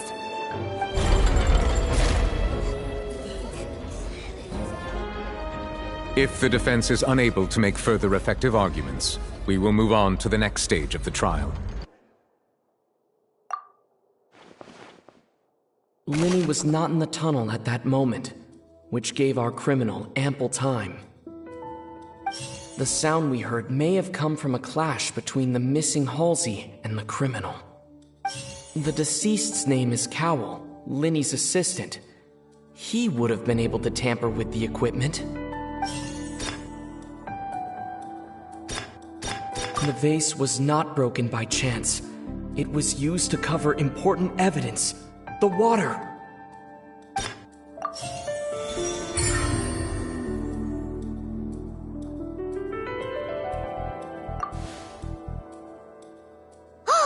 Paimon gets it! It all comes together if Halsey disappeared instead of being kidnapped. Lynette escaped from the water tank, vanishing gradually and leaving only clothes behind. If there's a similar method where a person could be transformed into water... Just a moment, please. I do hope you know how preposterous you sound at the moment. How could a person ever be transformed into water? This is reality we're talking about here, not some magic trick. Must we really? I should think that of anyone. Your friend Linny already knows this truth very well. Magic tricks are ultimately just illusions and misdirection. But Halsey's disappearance is very real. We're talking about two completely different things. Even so, I trust the Traveler's judgment. The truth must be out there somewhere. Perhaps some new line of reasoning may open if we try to gather all the focal points that don't make sense.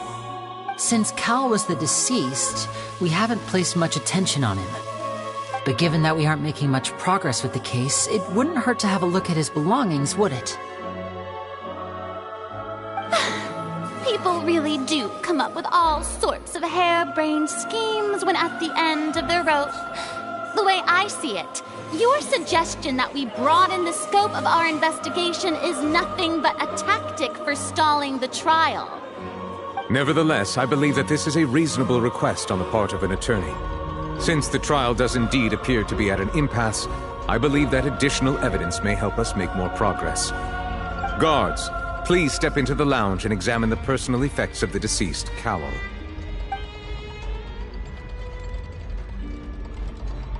We are still examining the items, but we have already made critical progress that we feel must be shared with everyone post-haste.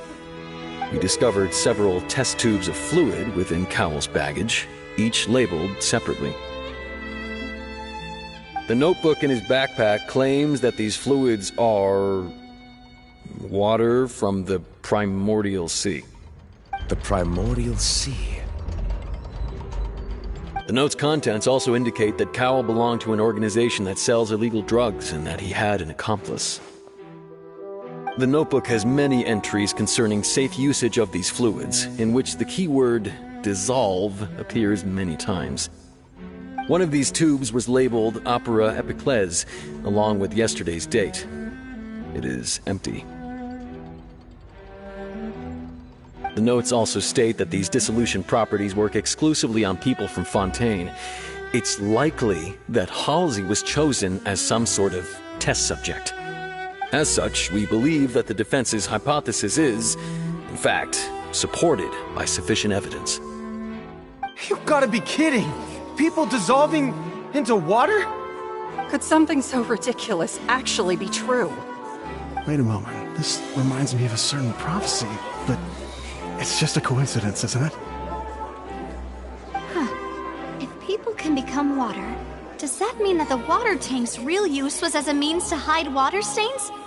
And if Cowl was targeting that girl... Wait just a minute.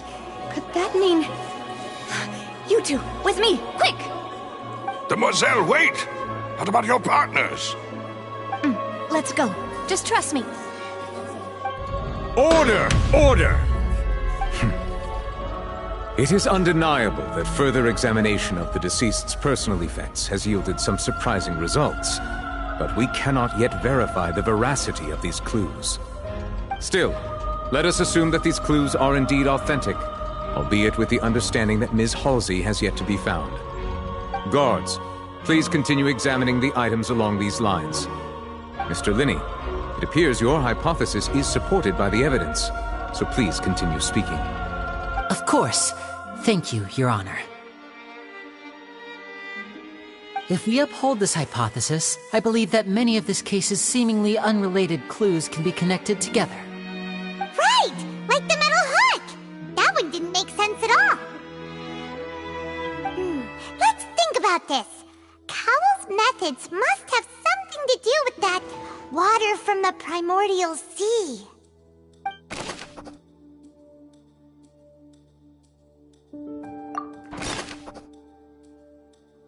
The rope that held the water tank up was lit by the fireworks and snapped. As such, the focus here is on the water and not the tank. The deceased's name is Cowell. Now it seems like the hook rope was not meant for another magic trick, but was instead some form of triggering mechanism. The water from the primordial sea should already have been prepped before Halsey entered the magic box.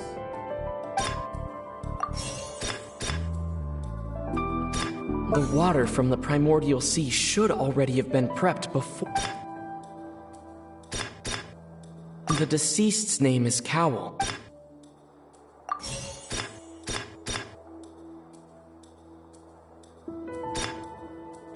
Lynette was in the magic box on stage. I remember there was something else within the inner layer of that box. Now it seems like the hook rope was... The water from the primordial sea should...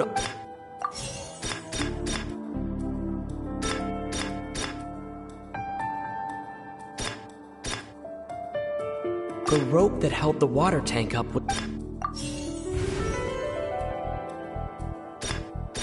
I remember there was something else within the inner layer of that box. Lynette was in the magic box on stage the entire... I remember there was...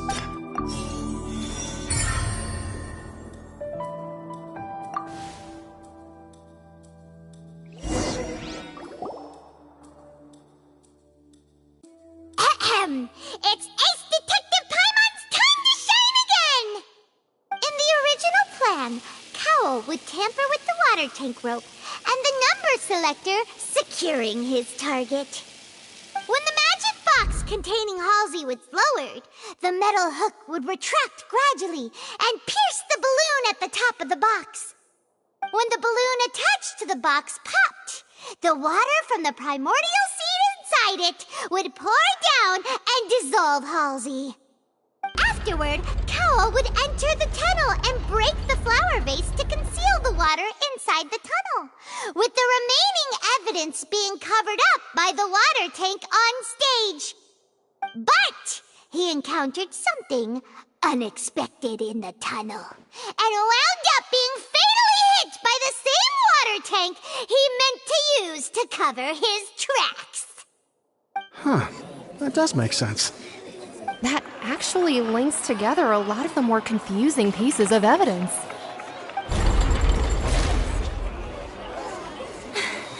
Oh dear, what do I do? Even I think they sound convincing now. Have I falsely accused an innocent person? What a humiliation. Now, it seems like the only point of contention remaining is the exact circumstances that led to Cal's death. His notes mentioned he had an accomplice who could be related to the situation. On that note, the guards have just contacted me indicating that they uncovered new evidence. I shall now invite him on stage to share it with us. Thank you, Your Honor. We were just inspecting the luggage of the other people involved in this case. And we found an identical sample of the water from the primordial sea among Linny's personal effects. What? That can't be. Oh, I see. Well, how wonderfully comedic to have your own counterattack only to come back and wound you. Does this not clear all doubt? My dear citizens, my loyal audience, allow me to present my reasoning and bring this performance to a swift close.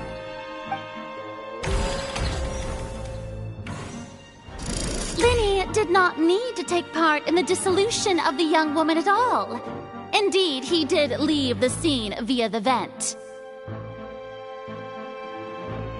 Having made modifications to the props beforehand, his accomplice Cowell then caused Halsey to vanish using the water from the primordial sea. But upon his return, in cruel avarice, Linny desired sole credit and prepared to do away with his partner in crime. Ultimately, he knocked Cowell out, and the tool meant to cover the crime up also became a murder weapon. Now, as much as I regret having come to such a viciously straightforward conclusion, it does seem that the famed Fatui is quite the cold-blooded and ruthless organization. Am I right, Mr. Linny? We've used up all the evidence we collected. There's no way for us to make a rebuttal here. Is this the end of the road?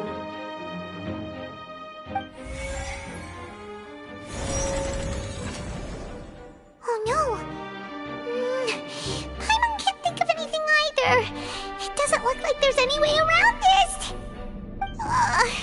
Seems using the water as new evidence was too good a move. Why did this have to happen now? I think we've all seen enough now, and we have ample witnesses to my flawless reasoning. I believe this is indeed the finale. Now then, my good, noble Chief Justice, should we not, in your view, move... Excuse me, everyone, but I must interject. Miss, I must ask you not to shout, and to respect the ongoing legal proceedings. Oh, come on. Don't be hasty. I have a good reason for interrupting, you know. Now, would anyone here like to take a little break from all this debate and see a little magic? I'll show you an amazing trick. One that can bring a young woman who has disappeared back in the flesh, right before your very eyes. Please, do the honors, Mr. Linny, if you would be so kind. But what in the world is she saying? No offense, miss, but miracles like that are beyond my scope as a magician.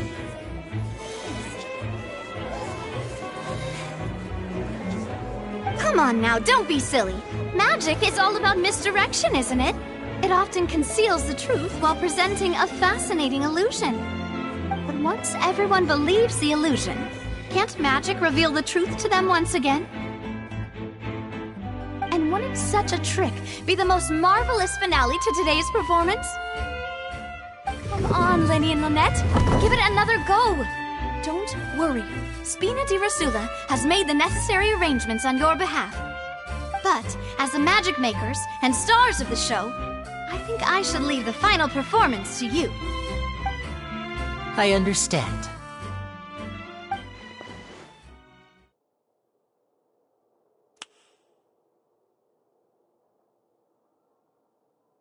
And voila!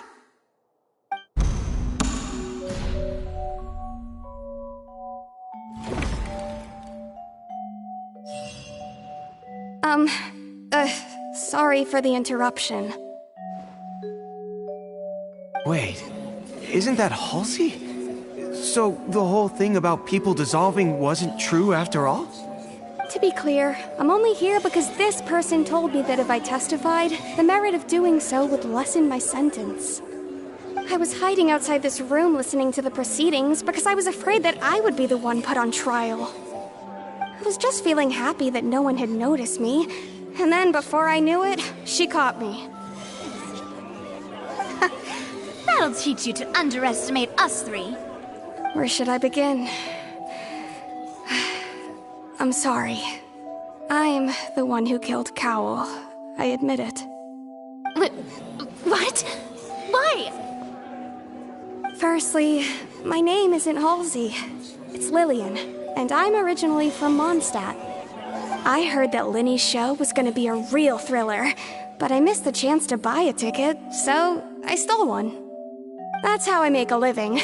I steal stuff here and there, and I'd never been caught before. But I was noticed at the harbor a few days ago, and I barely got away. Linny was the one who caught me in the act. Hey, no wonder you look familiar. So you were the thief! Liddy even mentioned that you were pretty skilled. Well, and I thought that would have been the end of it, but then the number selector chose me. He even mentioned the Fortress of Meripede. That's a prison, isn't it? So you can imagine how shocked I was. I thought he was onto me for sure. So I played along with the show while looking for an opening to flee, but then I got water poured on me for no reason, and then someone jumped into the tunnel to nab me. I wasn't going to take that lying down, so I knocked him out and stuffed him into the box. There was nowhere to run from there, though, so I had to change my clothes and hide in a box containing performance costumes.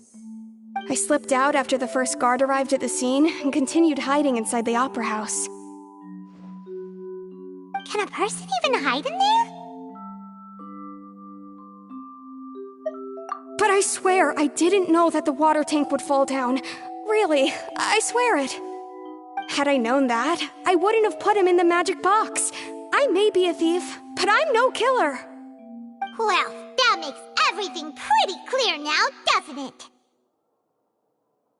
This time, we need to tell the entire story from Lily-Ann's perspective.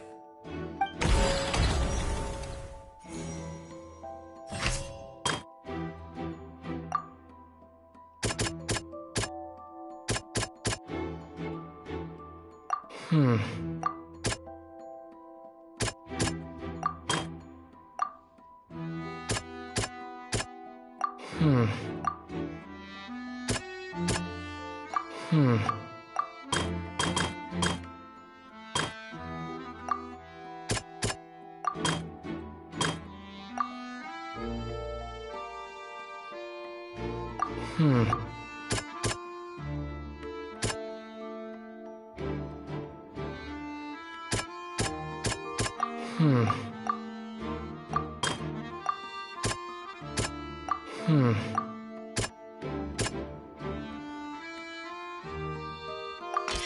The flower vase was not broken to cover anything up, but it was smashed during the struggle between Lily-Ann and Cowell.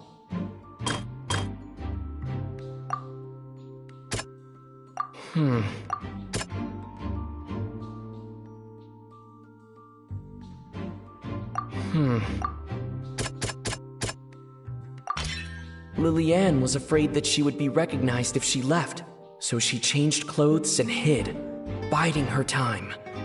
Just what one might expect of an experienced thief.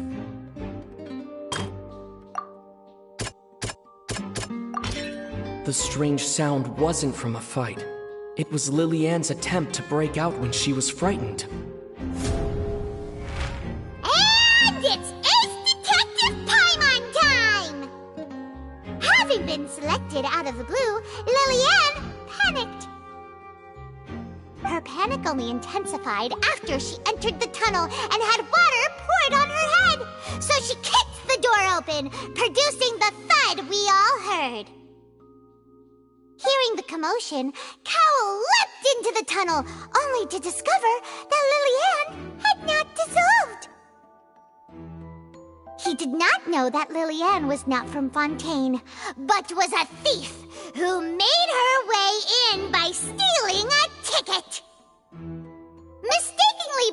Seeing that the water from the primordial sea needed time to take effect, he tried to force Lillian back into the box.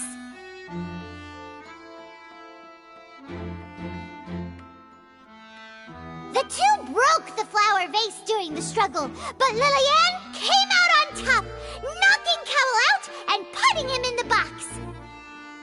With no way of escaping, she changed her clothes and hid in the costume trunk until the performance ended.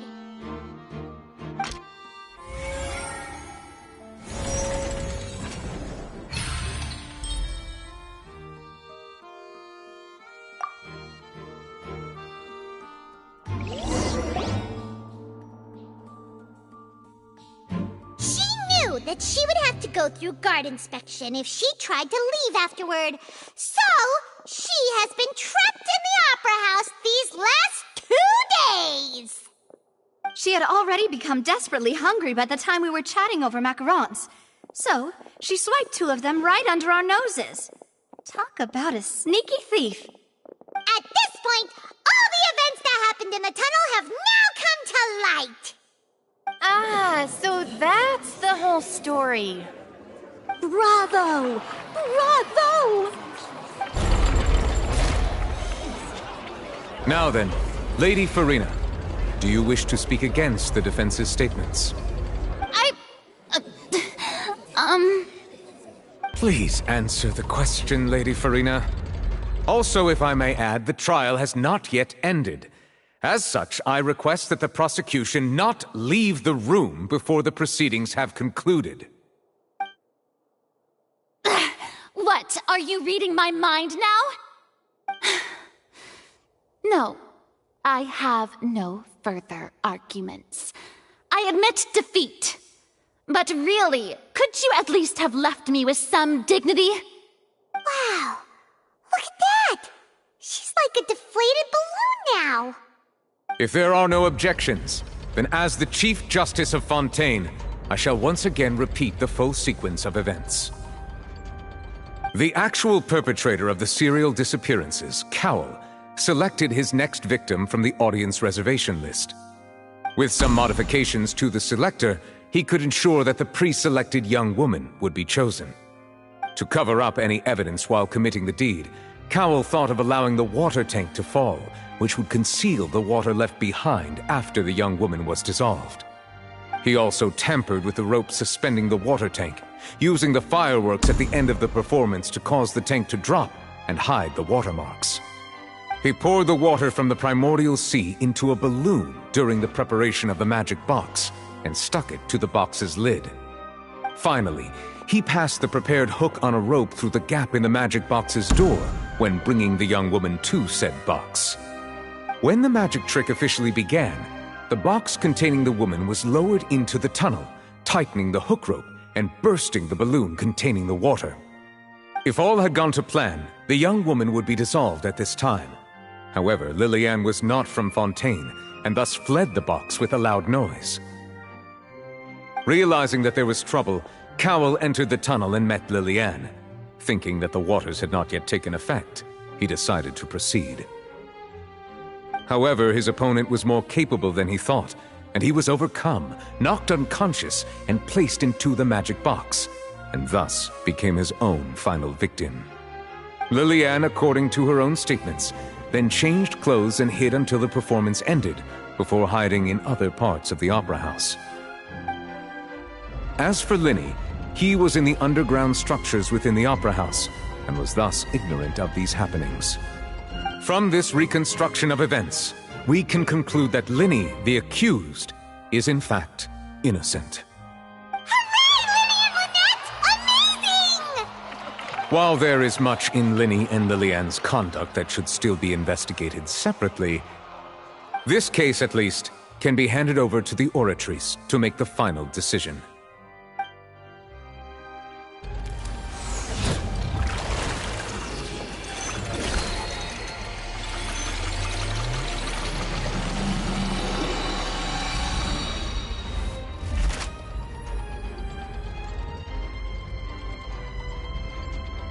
As such, Linny and Lynette are officially declared not guilty.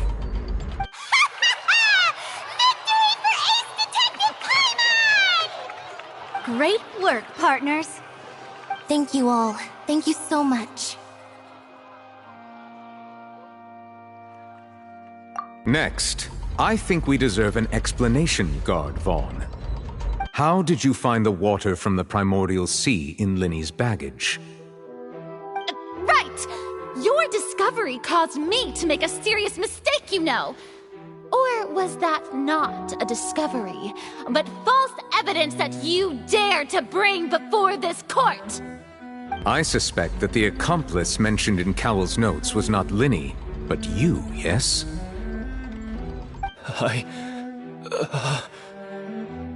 I'm sure you know what you must do to lessen your sentence. Speak quickly! Unless you want to earn yourself a one-way ticket to Coupon Town. I was just following orders. We were supposed to place blame for the serial disappearances onto Linny, and thus cause suspicion to fall on the Fatui. The higher-ups said this was the best opportunity to do so. And now that your plan has fallen through, and the secrets of the water have been revealed, you have become a liability to said higher-ups, yes? Therefore, you would be wise to tell everything you know, and seek the protection of the guards. Yes, I'll tell you everything I know. Our boss discovered that the water can cause people to dissolve. It can also be made into a potion, which when extremely diluted, can cause people to experience unforgettable exhilaration. We've been in this business for a while now, and have made decent mora off it. The disappearances were also the boss's idea. I mean, this is the boss we're talking about.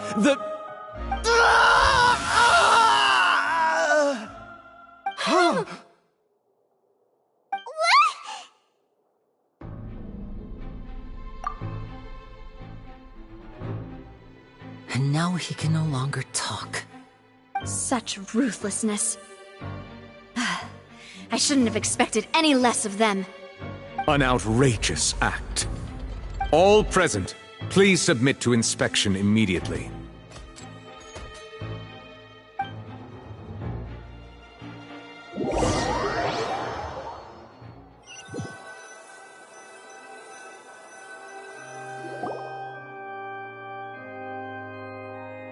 So, we're just going back now? That's true, but... Traveler, Paimon! Please wait. Linny... I know you may not want to speak to me right now. Maybe you don't even want to look at me. But still, let me thank you again for defending me to the end, even after you learned that I'm a member of the Fatui. I guess. But regardless, I'd like the opportunity to set things straight. I didn't approach you with any ulterior motives or ill intent. I've spoken to you as myself, just plain Linny this entire time. As for why I'm a Fatus, it's because the goals of the House of the Hearth align with those of an orphan like me. That's all. That was how Father, who you might know as the Knave, approached recruiting us back then too. The Knave? The one who controls the House of the Hearth? She's your father? That's right. And since we're here, I was wondering, would you mind hearing a story? It's about my past. Back when our parents first died, Lynette and I were left wandering the streets. To survive, I took to surreptitiously observing an older street performer who did magic. It took me several days to figure out how he pulled off his amazing tricks. I took my sister through several streets until we found a crowded corner, and we began to perform magic tricks there. To my surprise, we proved to be pretty popular, and we could at least stop worrying about where our next meal would come from for a time. But I didn't want my sister to remain a street rat together with me forever. Before long, an aristocrat came to me and claimed that he wished to take us in after watching my performances. So you went from orphans to nobility just like that? That was how we felt at first too. As if fate was on our side and we could say goodbye to those painful days. But I gradually discovered that while we were called foster children, He was really after my talent for magic tricks. He would constantly take me to all sorts of banquets to garner attention, which he would then use to expand his social circles. That doesn't seem too bad either. Better than roaming the streets at any rate. It took a while for me to realize just how dark his heart really was. After one particular performance at a banquet, I discovered that Lynette was not on the same return vehicle as me. I waited a long time after we returned home, but she did not come back. I went to that noble's bedroom and asked him about her whereabouts. The answer he gave me was, she caught the eye of the most eminent person at the banquet, so I sent her over as a gift. I mean, you'll be able to perform your magic regardless of who your assistant is, yes? Oh no. So he was gonna... But wouldn't Fontaine's laws deal with such people? As far as outsiders are concerned, this is a relationship akin to adoption or foster care, and they have their ways of escaping the eye of the law. I managed to ferret out the location of the mansion of that so-called eminent person and hurried through the night. But by the time I leaped over the walls, avoided the guards, and made my way in, all I saw was the moonlit ground covered in blood, and the knave standing there in the darkness. So, she'd already taken care of that guy. That's right. She had rescued my sister before she could come to any harm, and had even discovered several girls hidden in a basement, all of them orphans. Father, the knave, might have seen something in me, and so she made me an offer. The House of the Hearth welcomes you, for your interests align with ours. Here, none will ever betray you. Indeed, betrayal shall never be permitted here. I was hesitant to trust her. I had just been betrayed by nobles. But she was also quick to destroy the noble who had taken us in at first, giving us back our freedom. Oh, so that's how the two of you joined the House of the Hearth.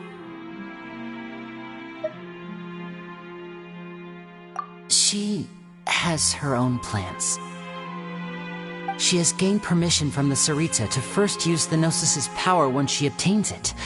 She plans to use it to find a way to break the prophecy and save Fontaine. So, she believes in that prophecy too? That's right. The whole House of the Hearth is currently working to combat that crisis. Today's case has also proven that people from Fontaine can indeed dissolve into some sort of water, thus further supporting the prophecy. All of us house members here, Lady Arlecchino herself included, are from Fontaine. We won't give up on defending our homeland. To us orphans, the only connection we have left to this world, apart from our family, is our homeland. So, from small deeds like distributing magic pockets to huge schemes like stealing a Gnosis, everything is aimed at dealing with that prophecy. It's all right. I understand. The only thing I can do is relate all this to you. I just hope you can understand that even as a member of the House, I have never stopped making my own decisions, and that I believe what I'm doing is right. If you should need anything at all in the future, feel free to find me. I will do my best to help you, as plain Linny.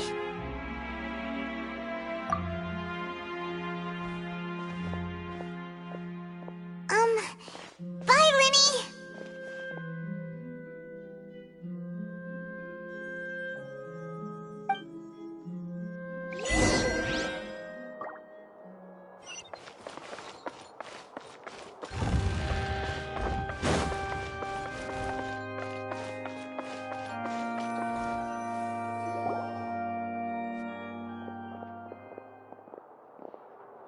Hey there! What was with the disappearing act you pulled right as the trial ended? Were you looking for us, Navia? Well, this whole thing isn't exactly over, is it? I do feel that we're getting closer to solving the serial disappearances case, though. Don't you think so, too? Huh? What's wrong, my dear partner?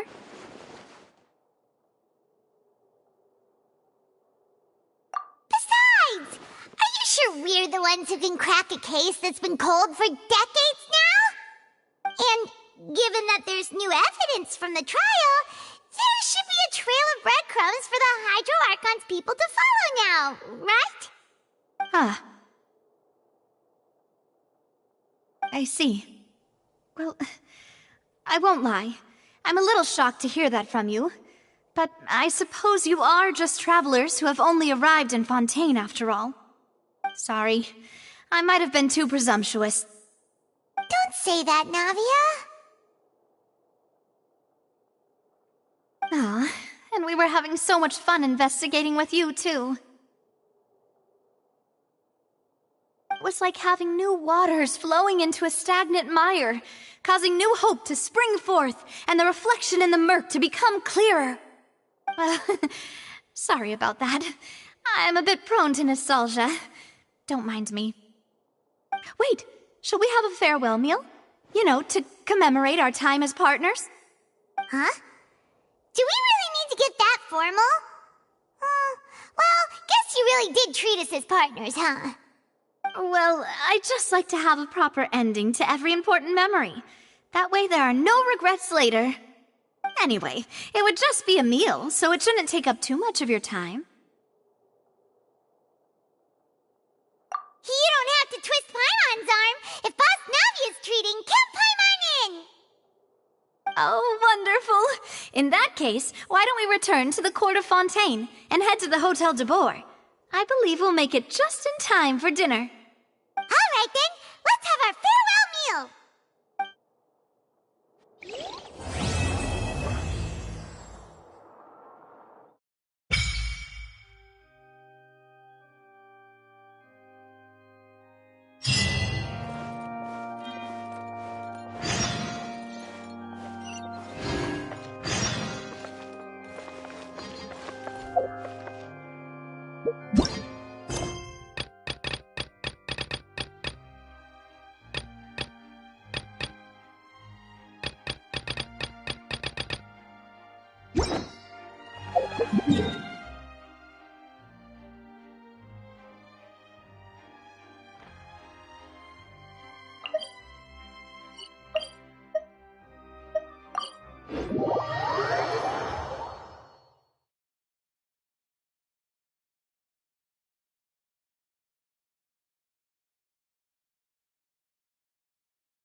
There's still a long road ahead.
Welcome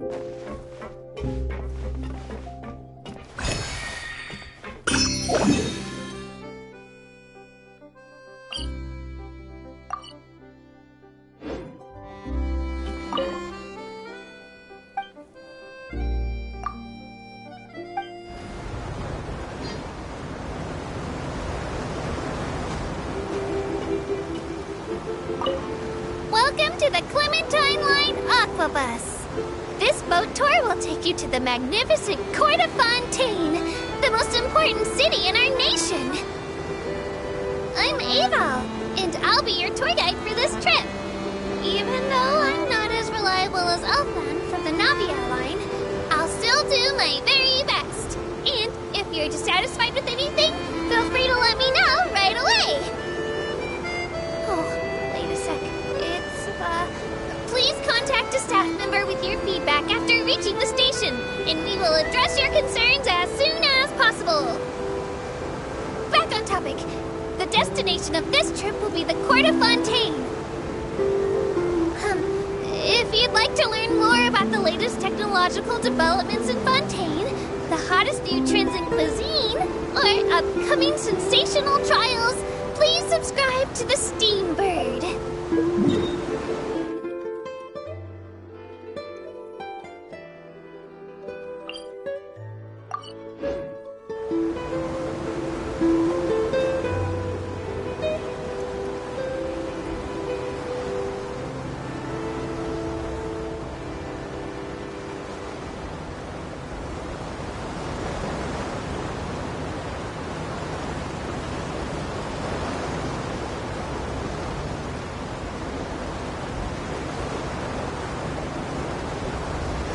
Steambird runs lots of fantastic serialized novels, including the thriller Great Detective Herlock, which recently reached its dramatic conclusion. Right at the very end, Herlock faces off against the real mastermind, revealed to be the assistant, Miss Jacoba, in a duel at the old site of Lilia Cruces Ordo.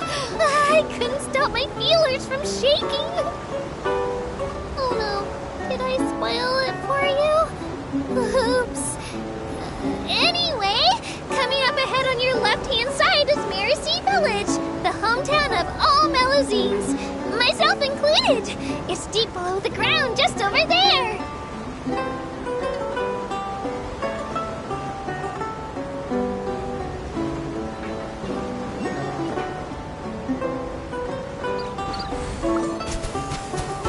We will now pass through Poisson Tunnel.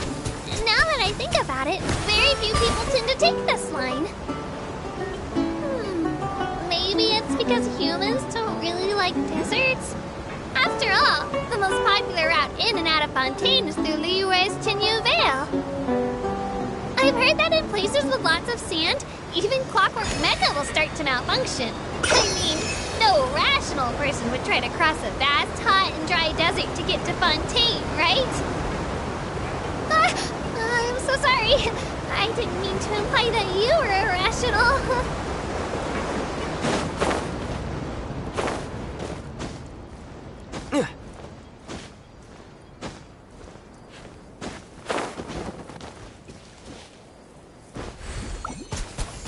Water jet!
stabilize.